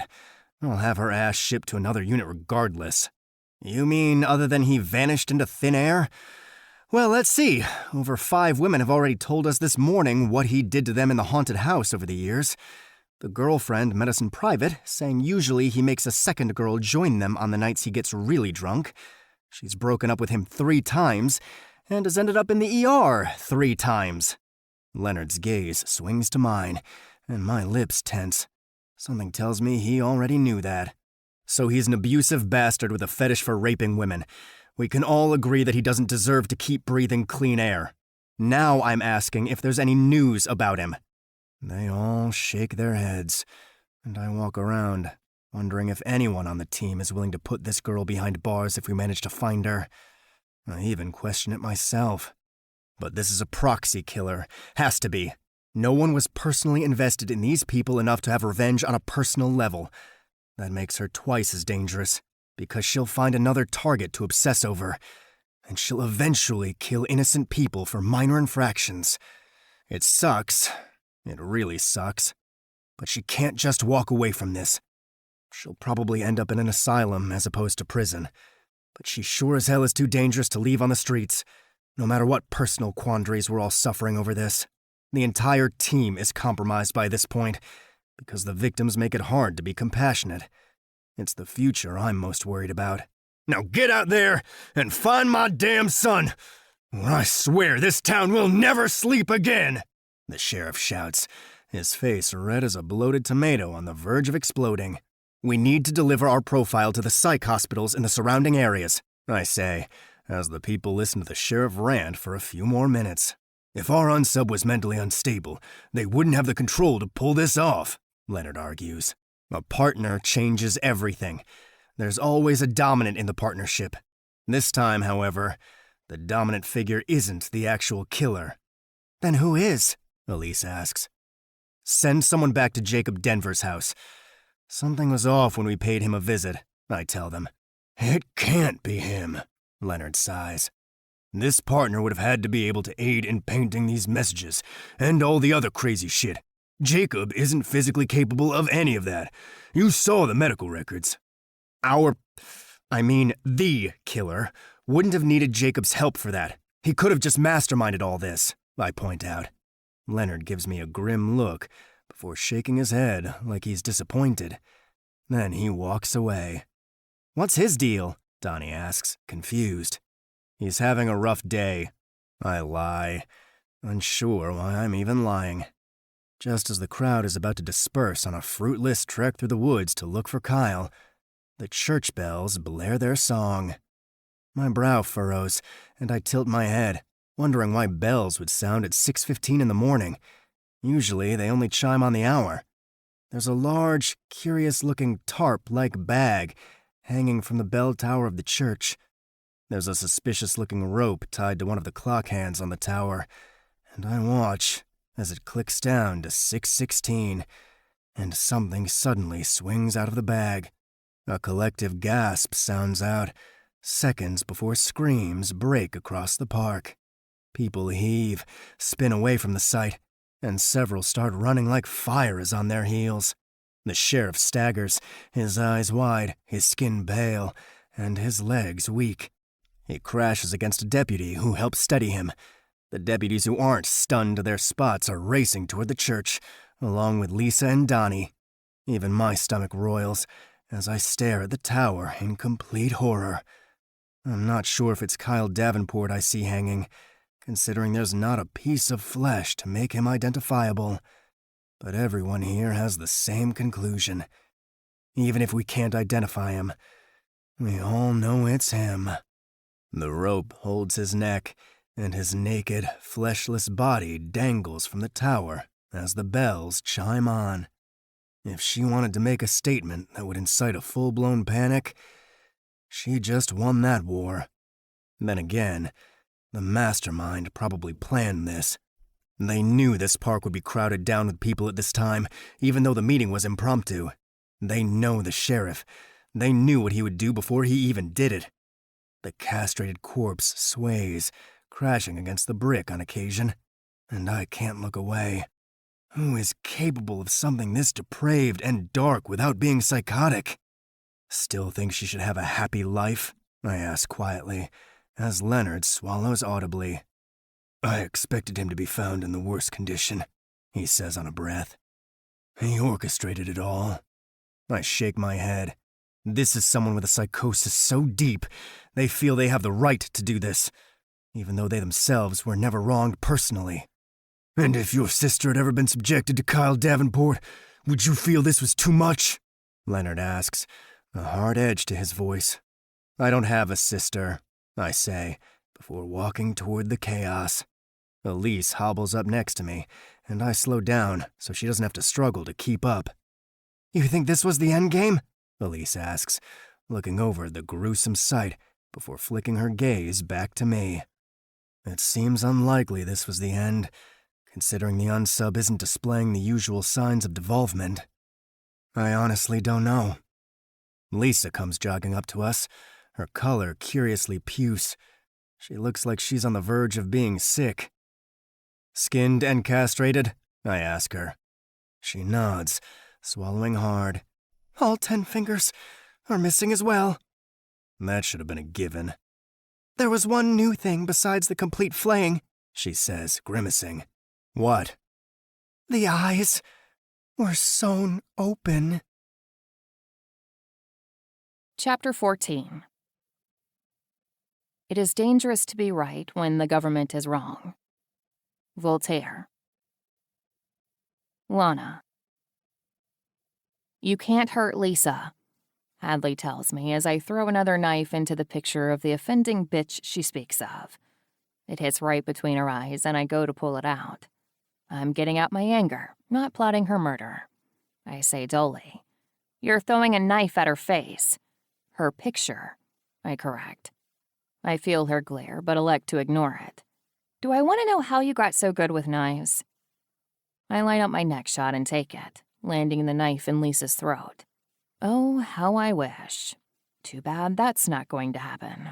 After all, I can't kill someone for simply pissing me off. Unfortunately. Come on, Logan doesn't want you left alone, and apparently I have a crime scene to investigate, Hadley says in a long sigh. It's Kyle Davenport, and he was skinned alive before dying. There, your job just got easier, I state dryly.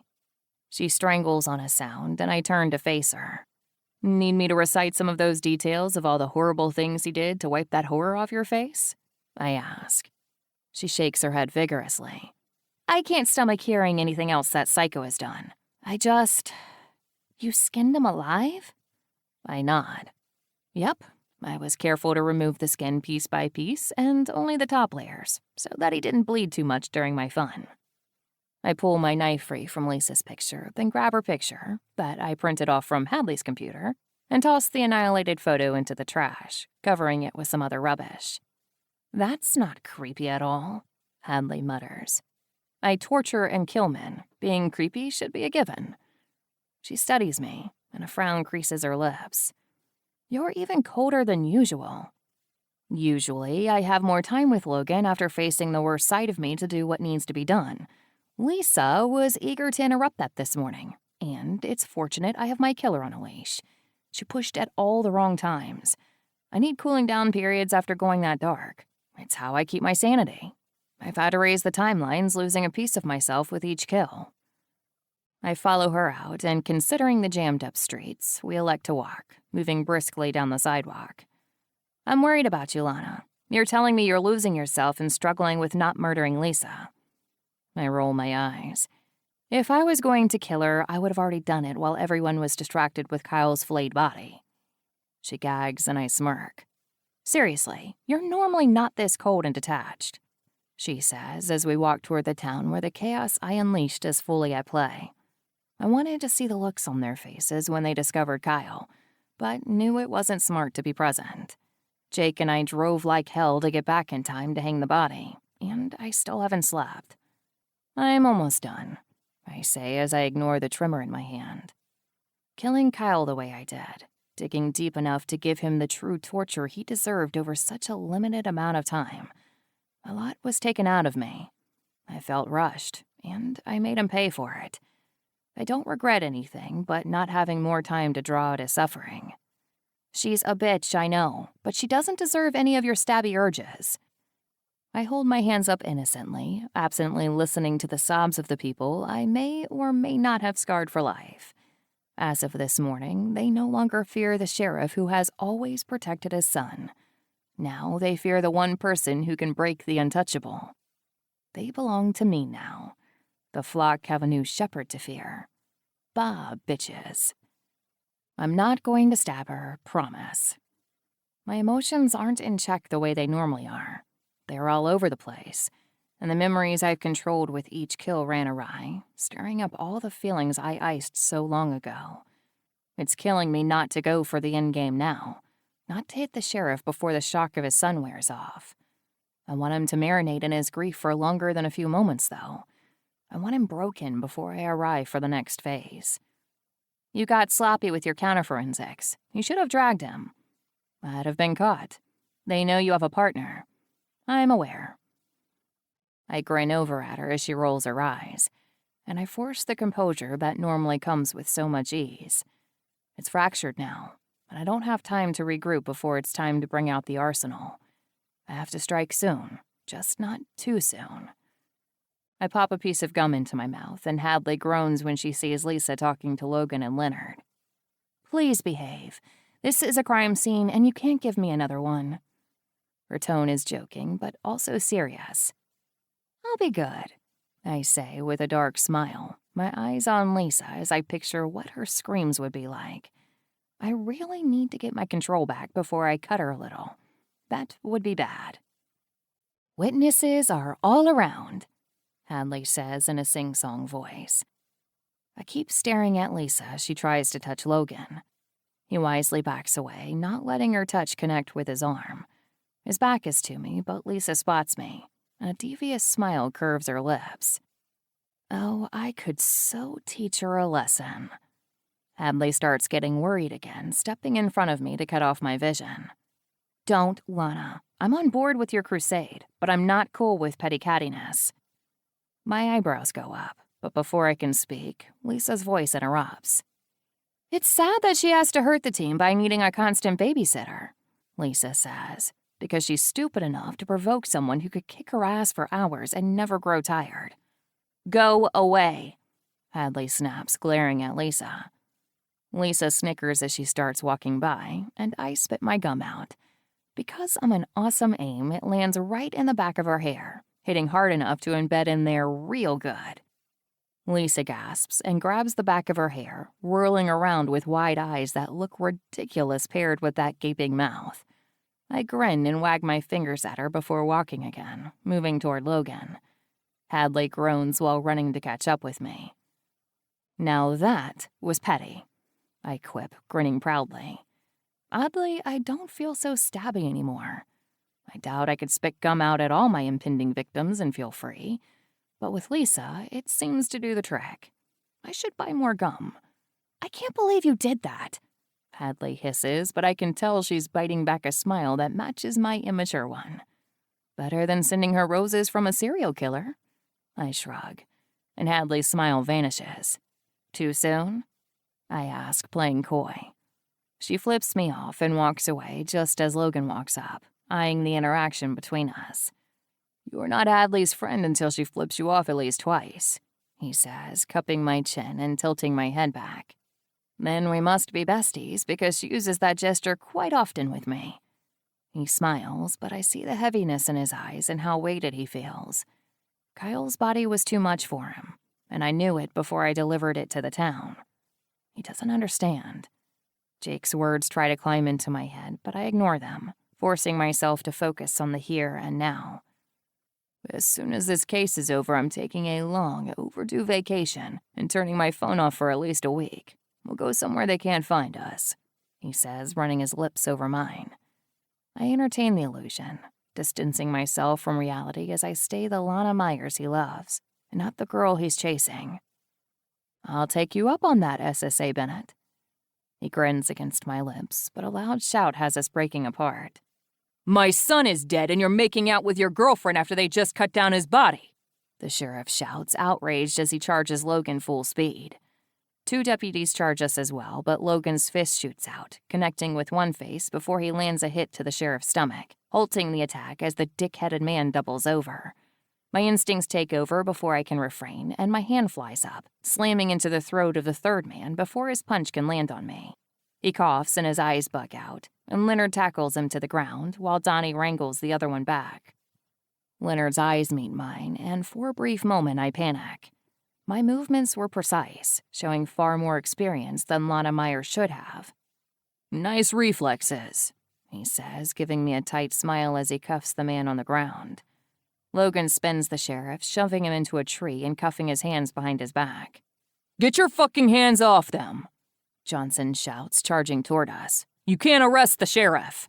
He attacked a federal agent, Leonard says, just as they did. I didn't, the one under him groans. Leonard makes him cry out in pain as he tightens the cuffs more. No, you tried to attack a defenseless woman. I really don't like being called that. It's rather insulting. I turn around, walking away before Johnson pisses me off too much. Logan is one hell of a trigger for me, because I want to blow Johnson's head off even as he and Logan argue, their voices raising. The war has started, and it's not too long before Logan is sent away. We've guessed their every move. We've already hit checkmate, but they still think it's the middle of the game. I can't blow it all by stabbing Johnson right between the eyes in the middle of the park full of badges and witnesses. So I walk away. I count to 10, then to 2,000. I jog. I run. I fucking meditate. But the urge to kill those sons of bitches is still raw and raging inside me. I'm fighting to hold back my urges until the end game. Right now, it feels almost impossible. For once, I'm worried about my sanity. So I call the only person who cares enough to help talk me down. Talk me down, I say to Jake, my heart thumping heavily. Talk me down now. Ducks have corkscrew penises, he says as my footsteps pause. Come on over, I'll show you some pictures. Nasty little fuckers. I roll my eyes, finding myself smiling for no reason at all. Do I want to know why you know about this? I have a vast amount of useless, sometimes disturbing knowledge for purposes such as this. The more random, the better to throw you off your game with, my dear. I don't want to see corkscrew penises. Then I'll pull up a blue waffle for you. Come over now, before you do something stupid. What is a blue waffle? I can almost hear his mocking grin. You'll see. Guarantee you won't be thinking about killing for a while. Your mind will need to be bleached. The things I do to stay sane. I grumble, changing course as I go to investigate this blue waffle thing. Chapter 15. It is forbidden to kill, therefore all murderers are punished, unless they kill in large numbers and to the sound of trumpets. Voltaire. Logan. Hey, I say, relaxing when Lana answers the phone. I don't blame her for bailing on the madness that followed the sheriff's unprovoked attack, but I've been worried since she hasn't answered her phone for the past few hours. The sheriff and his deputies are cooling down back at their station. Johnson won the war on the arrests, but he's running out of juice. This is one more strike against him in the file Collins is currently preparing. Hey, she says softly, her voice like a soothing balm. Where are you? I look around the cabin, finding no signs that she's been back. I went for a run. I was getting annoyed. I don't like being annoyed, she says sadly. I hope you're okay. I didn't want to call until I knew for sure you weren't around any of them. I'm fine, Lana, I say with a smirk. Trust me, I can handle a few backwoods cops and an outdated agent with superiority complexes. Don't underestimate them. Her voice comes from behind me, and I toss my phone to the bed when I see her standing in the doorway, her chest rising and falling rapidly as a small sheen of sweat beads at her forehead. A body drops from the tower, and you go for a run? I say on a sigh, not realizing how tense I was until this moment. They were attacking you.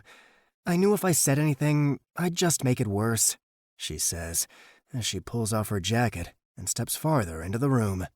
And I suck at biting my tongue. My grin etches up as I move in closer, tugging her to me by her waist. I can handle my own battles, so you can use your tongue for better things, I murmur against her ear, feeling her smile, even though I can't see it. I start kissing a trail down her neck, and she presses her body to me. I've needed this, she says, her arms tightening around me in an embrace. As much as I'd love to do something more than hug, I realize it's sort of what I need in this moment too.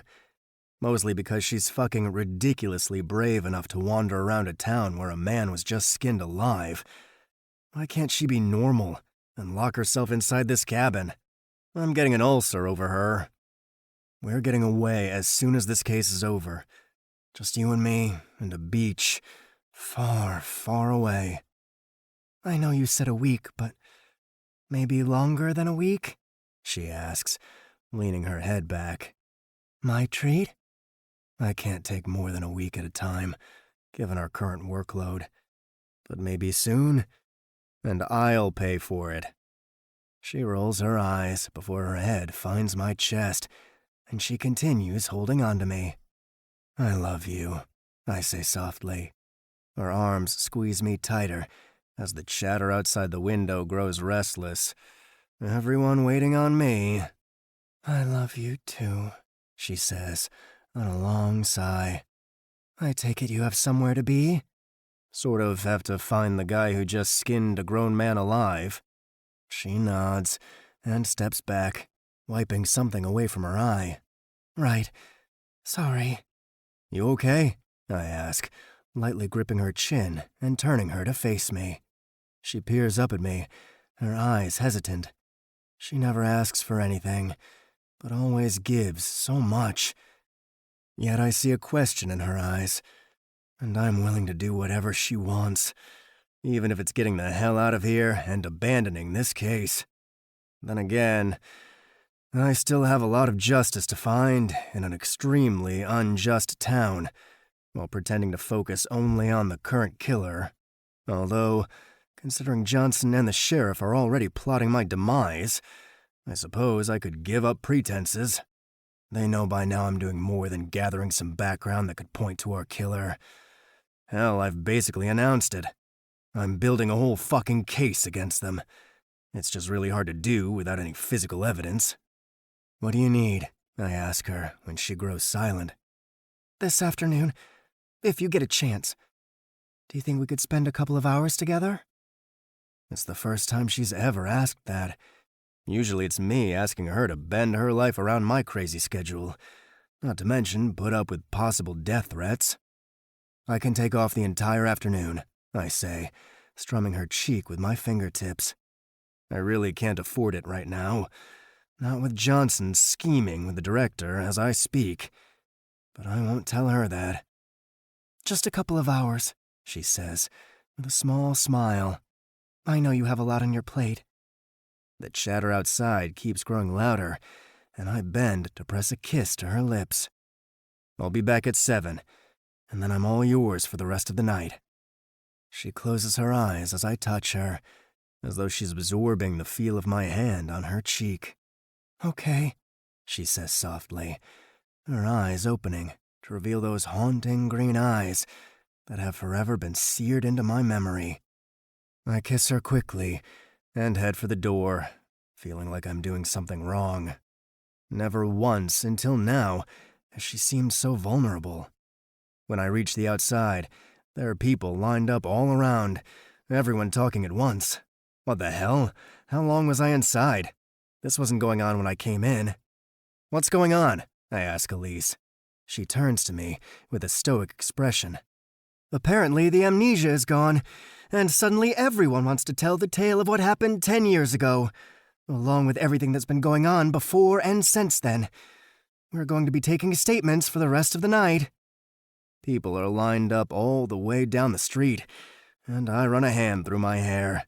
I turn to see Lana standing on the porch, her eyes settling on the long line of people who are ready to spill the secrets they've kept for so long.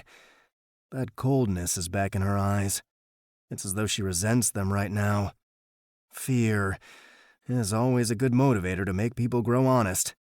I turn back to Leonard, and he gestures me toward him. I'm supposed to ride with Donnie to the ME to get the report on Davenport, I tell him. I'm taking his place. He's going to help with this mess and deal with the deputies who keep showing up and trying to squash the line. Unsurprisingly, no one is backing down. I guess they fear a killer who has the power to skin a monster more than they fear the men who've had them cowering for who knows how long. I shake my head, leaving behind the mess. As soon as we're in the car, I crank it and start driving. Did you get a hold of Jacob Denver? I ask. He's in California on business, according to his answering machine. You don't say, I murmur. How very convenient. Look into it and see if there's proof. Alan confirmed the plane ticket was used, and someone checked into a hotel under his name in California. He's pulling security footage, but we both know that a ball cap will obscure most of the visibility for a guy in a wheelchair. I'm guessing he planned this out carefully if he's involved. His alibi will check out, even if it's not really him. He wraps his fingers on the dash like he's nervous, and I give him a sidelong glance. "What's wrong?" I ask, curious. "I have a feeling you're not going to like the next part I tell you." "What part?" He turns to face me, and I pause at a stoplight. "Alan has been getting watched closely by the director, so I had an old friend do some extra research. I found out that Jacob Denver has another business he's basically a silent partner in." "Okay." "Remember how I told you I had a theory but thought I was wrong? But then we found out our unsub had a partner?" "Sure. Why is this making you so nervous?" I ask, confused. "Does the name Kennedy Carlisle sound familiar for any reason?" I think of it, trying to mull it over. The name Carlisle does. Shit. That was the name of the drunk drivers who were behind the wheel of the car that killed Jasmine Evans. He nods slowly. "They orphaned a daughter who was young. Same age as Victoria, actually. Their birthdays were even close together. Her name was Kennedy." "What does this have to do with anything?" He wraps his fingers harder, acting more nervous than I've ever seen him before. "At first I thought it was just serendipitous. I visited a hospital to ask about Victoria Evans, but when I said a 16-year-old girl involved in a car crash on that date, they said they'd already spoken to one FBI agent about her. I got confused, until they handed me a file on Kennedy Carlisle instead of Victoria Evans. They couldn't show me much, but they hit the highlights." "You've lost me, Leonard," I groan. "Hadley Grace called them about Kennedy. Pretty typical of her." "Why?" He suddenly climbs over the middle, his hip smashing into my shoulder on his way to the back seat. "What the actual hell?" I harp, swerving when he hits my shoulder again. "Sorry," he calls out as he settles into the back seat. "Just wanted to make sure I'm out of hitting range." My eyebrows hit my hairline. "Look, it sounded absolutely absurd, but I struggled to believe in coincidences," he rambles on. "Leonard, I swear I'm this close to losing my fucking patience." I pinch my fingers together to show him exactly how little patience is left. "Hadley always researches any girl you're involved with," he finally says. "I realize everyone thinks I get around a lot, but I've never heard of Kennedy Carlisle," I tell him dryly. "And I don't get around anywhere near as much as the rumors like to say I do." "She was in the hospital the same night as Victoria Evans. The same night she and Marcus Evans died. And I found that really coincidental, considering her parents were the reason Jasmine Evans died. So I dug into it a little. Kennedy Carlisle changed her name a long time ago. 10 years ago, to be exact. She also left the hospital against doctor's orders the next day after her life-saving surgery." "Damn it, Leonard!" I shout. Fine. He takes a long breath. "Before I tell you this, you should know there is no romantic involvement with any other man going on. I researched that very, very thoroughly. In fact, she's had very few romantic involvements over the years." "Why do I give a damn?" I groan. His eyes dart around the car as I glare at him through the rearview mirror. "She left with Jacob Denver. The two of them own a buy, sell, and trade store online. And Kennedy Carlisle now goes by Lana Myers." My blood seizes in my veins as all the oxygen leaves my lungs painfully. The car skids to an abrupt halt, and Leonard catches himself on the back of the seat in front of him. "Seatbelt," he mutters, grimacing. "Why didn't I think of a seatbelt?" But my ears are thumping wildly with the drumming of my overstimulated heart. My hands grip the steering wheel too tightly as I stare ahead, but see nothing. "She loves you, Logan. I think you should know that before you react at all." Something ignites loudly, and a hissing of fire drags me out of my head for a brief moment, as a fire lights and slithers over a wall at the town hall. People trip and stare, gawk actually, as the words appear, written in fire this time. "Run. before the town burns to the ground. Run, run, run. No, I say quietly, shaking my head. No, there's no way it's Lana. I thought that at first, he says too quietly. Then I read the reports on Plemons from the autopsy. Lana had a few bruises. Plemons was loaded down with them. A man who had easily subdued so many women in the past just ran over a knife after taking a beating. We just never looked into it because... Hadley, I say on a rasp whisper. Yeah, Hadley. And then there was the pedophile who hurt... Hadley, I say again, feeling the binds of betrayal squeezing tighter and tighter, almost as though it's becoming a tangible noose around my neck. Yeah, he whispers, so much pity in his voice. Obviously, she believes in whatever Lana has told her about this crusade. After what Hadley went through, it's not surprising. I understand it too, but I don't understand how she can be a proxy but not be suffering any signs of psychotic breaks. I feel like I'm missing something. My chest gets heavier and heavier as the truth slowly creeps into my every bone, robbing me of my ability to use any of my motor functions. She does love you, he says quietly from the back seat. I've seen it, Logan. She risked it all to... Stop talking, I say on a rasp, unable to say more when my throat knots up. Cars pass us as we idle in the middle of the street, and I continue to stare aimlessly. Every morning I woke up and spent the day worried about her safety, dreading every second away, and every night she laid down with her secrets, possibly laughing at me. You're a profiler, Leonard says, ignoring my demand for silence. You know what she feels isn't imitation. Don't do anything stupid, Logan. You may be the only thing grounding her to reality, and if you love her, just remember the story about Katie. I snort derisively as my heart kicks my chest. Stop talking. Instead of driving to the ME, I turn around and drive back to the cabins. Don't tell anyone else yet. I want a confession, I say, with a deadly calm tone.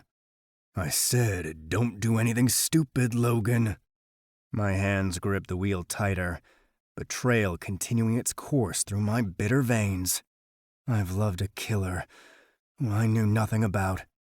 I've loved a girl who was obsessed with a dead family to the extent of killing, or manipulated by a man who preyed on her psychosis. One way or another, I'm finding out tonight. Chapter 16. Tears are the silent language of grief. Voltaire. Lana. I'm just stepping out of the bathroom, adjusting my towel, when Logan steps through the bedroom door, scaring the shit out of me. You gave me a heart attack, I groan, gripping my chest. But then my lips turn up in a smile despite his very serious expression. Come back for the circus outside? I ask, adjusting the towel. Everyone is gone. There was a new message in fire this time. I'm sure everyone all over town has said something to someone. Things get around fast in a small town. Small towns everywhere have that nasty little habit. I chirp, swallowing anything else I might want to say on the matter. He continues staring at me, his serious expression growing foreboding. Are you okay? I ask, getting worried. Yeah, he says, stalking toward me. I don't have the chance to ask more because he's suddenly on me, his lips crushing mine in a painful kiss. There's no finesse or tenderness the way there usually is. It's hard, demanding, almost punishing, but I kiss him back, clinging to him. I'm not sure how he already got some free time, but I'm all for it. I love you, I say against his lips, which earns me an even harder, just shy of painful kiss as he lifts me and drops me to the bed, coming down on top of me. He doesn't return the words, possibly because he's too busy tearing his clothes off, frantic to have me. When his lips find mine again, it's no gentler. He shoves my legs apart with the same rough vigor, and then he thrusts in. I cry out in surprise, thankful that I happened to get wet easily around him. That could have hurt otherwise. And he thrusts in harder and harder and harder. It just goes on and on, his hips thrashing angrily to no rhythm. I love you, I say against his ear when he breaks the kiss and drops his head beside mine. Again, he doesn't return the sentiment, and he continues to fuck me wildly, violently, furiously. As good as it feels, a hollowness forms in my chest, a dull ache growing and expanding over me. I cling to him harder as a tear falls, realization slowly sinking in. He grips my hips, arching me up, taking me like I'm his to own, his to break. Another tear, and another. Not from any physical pain, because there's only intense pleasure. It's because you don't have angry sex unless you're angry. And Logan is furious. And he's using me. One last time. Punishing me. Because he knows. But he still doesn't know the whole truth. Tears slip free faster, and I take it.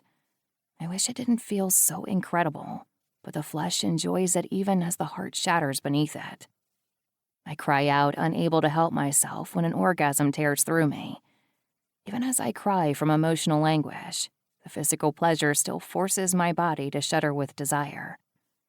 As he stills inside me, my heart pounds, shattering more and more with each passing beat. I knew it would hurt. I knew it would devastate me. I had no idea it would strangle me with a heavier hand with each passing second. You know, I whisper softly, the broken sound of my voice nearly scratching my own ears. He pulls off me as abruptly as this all began, and my hands are jerked above my head.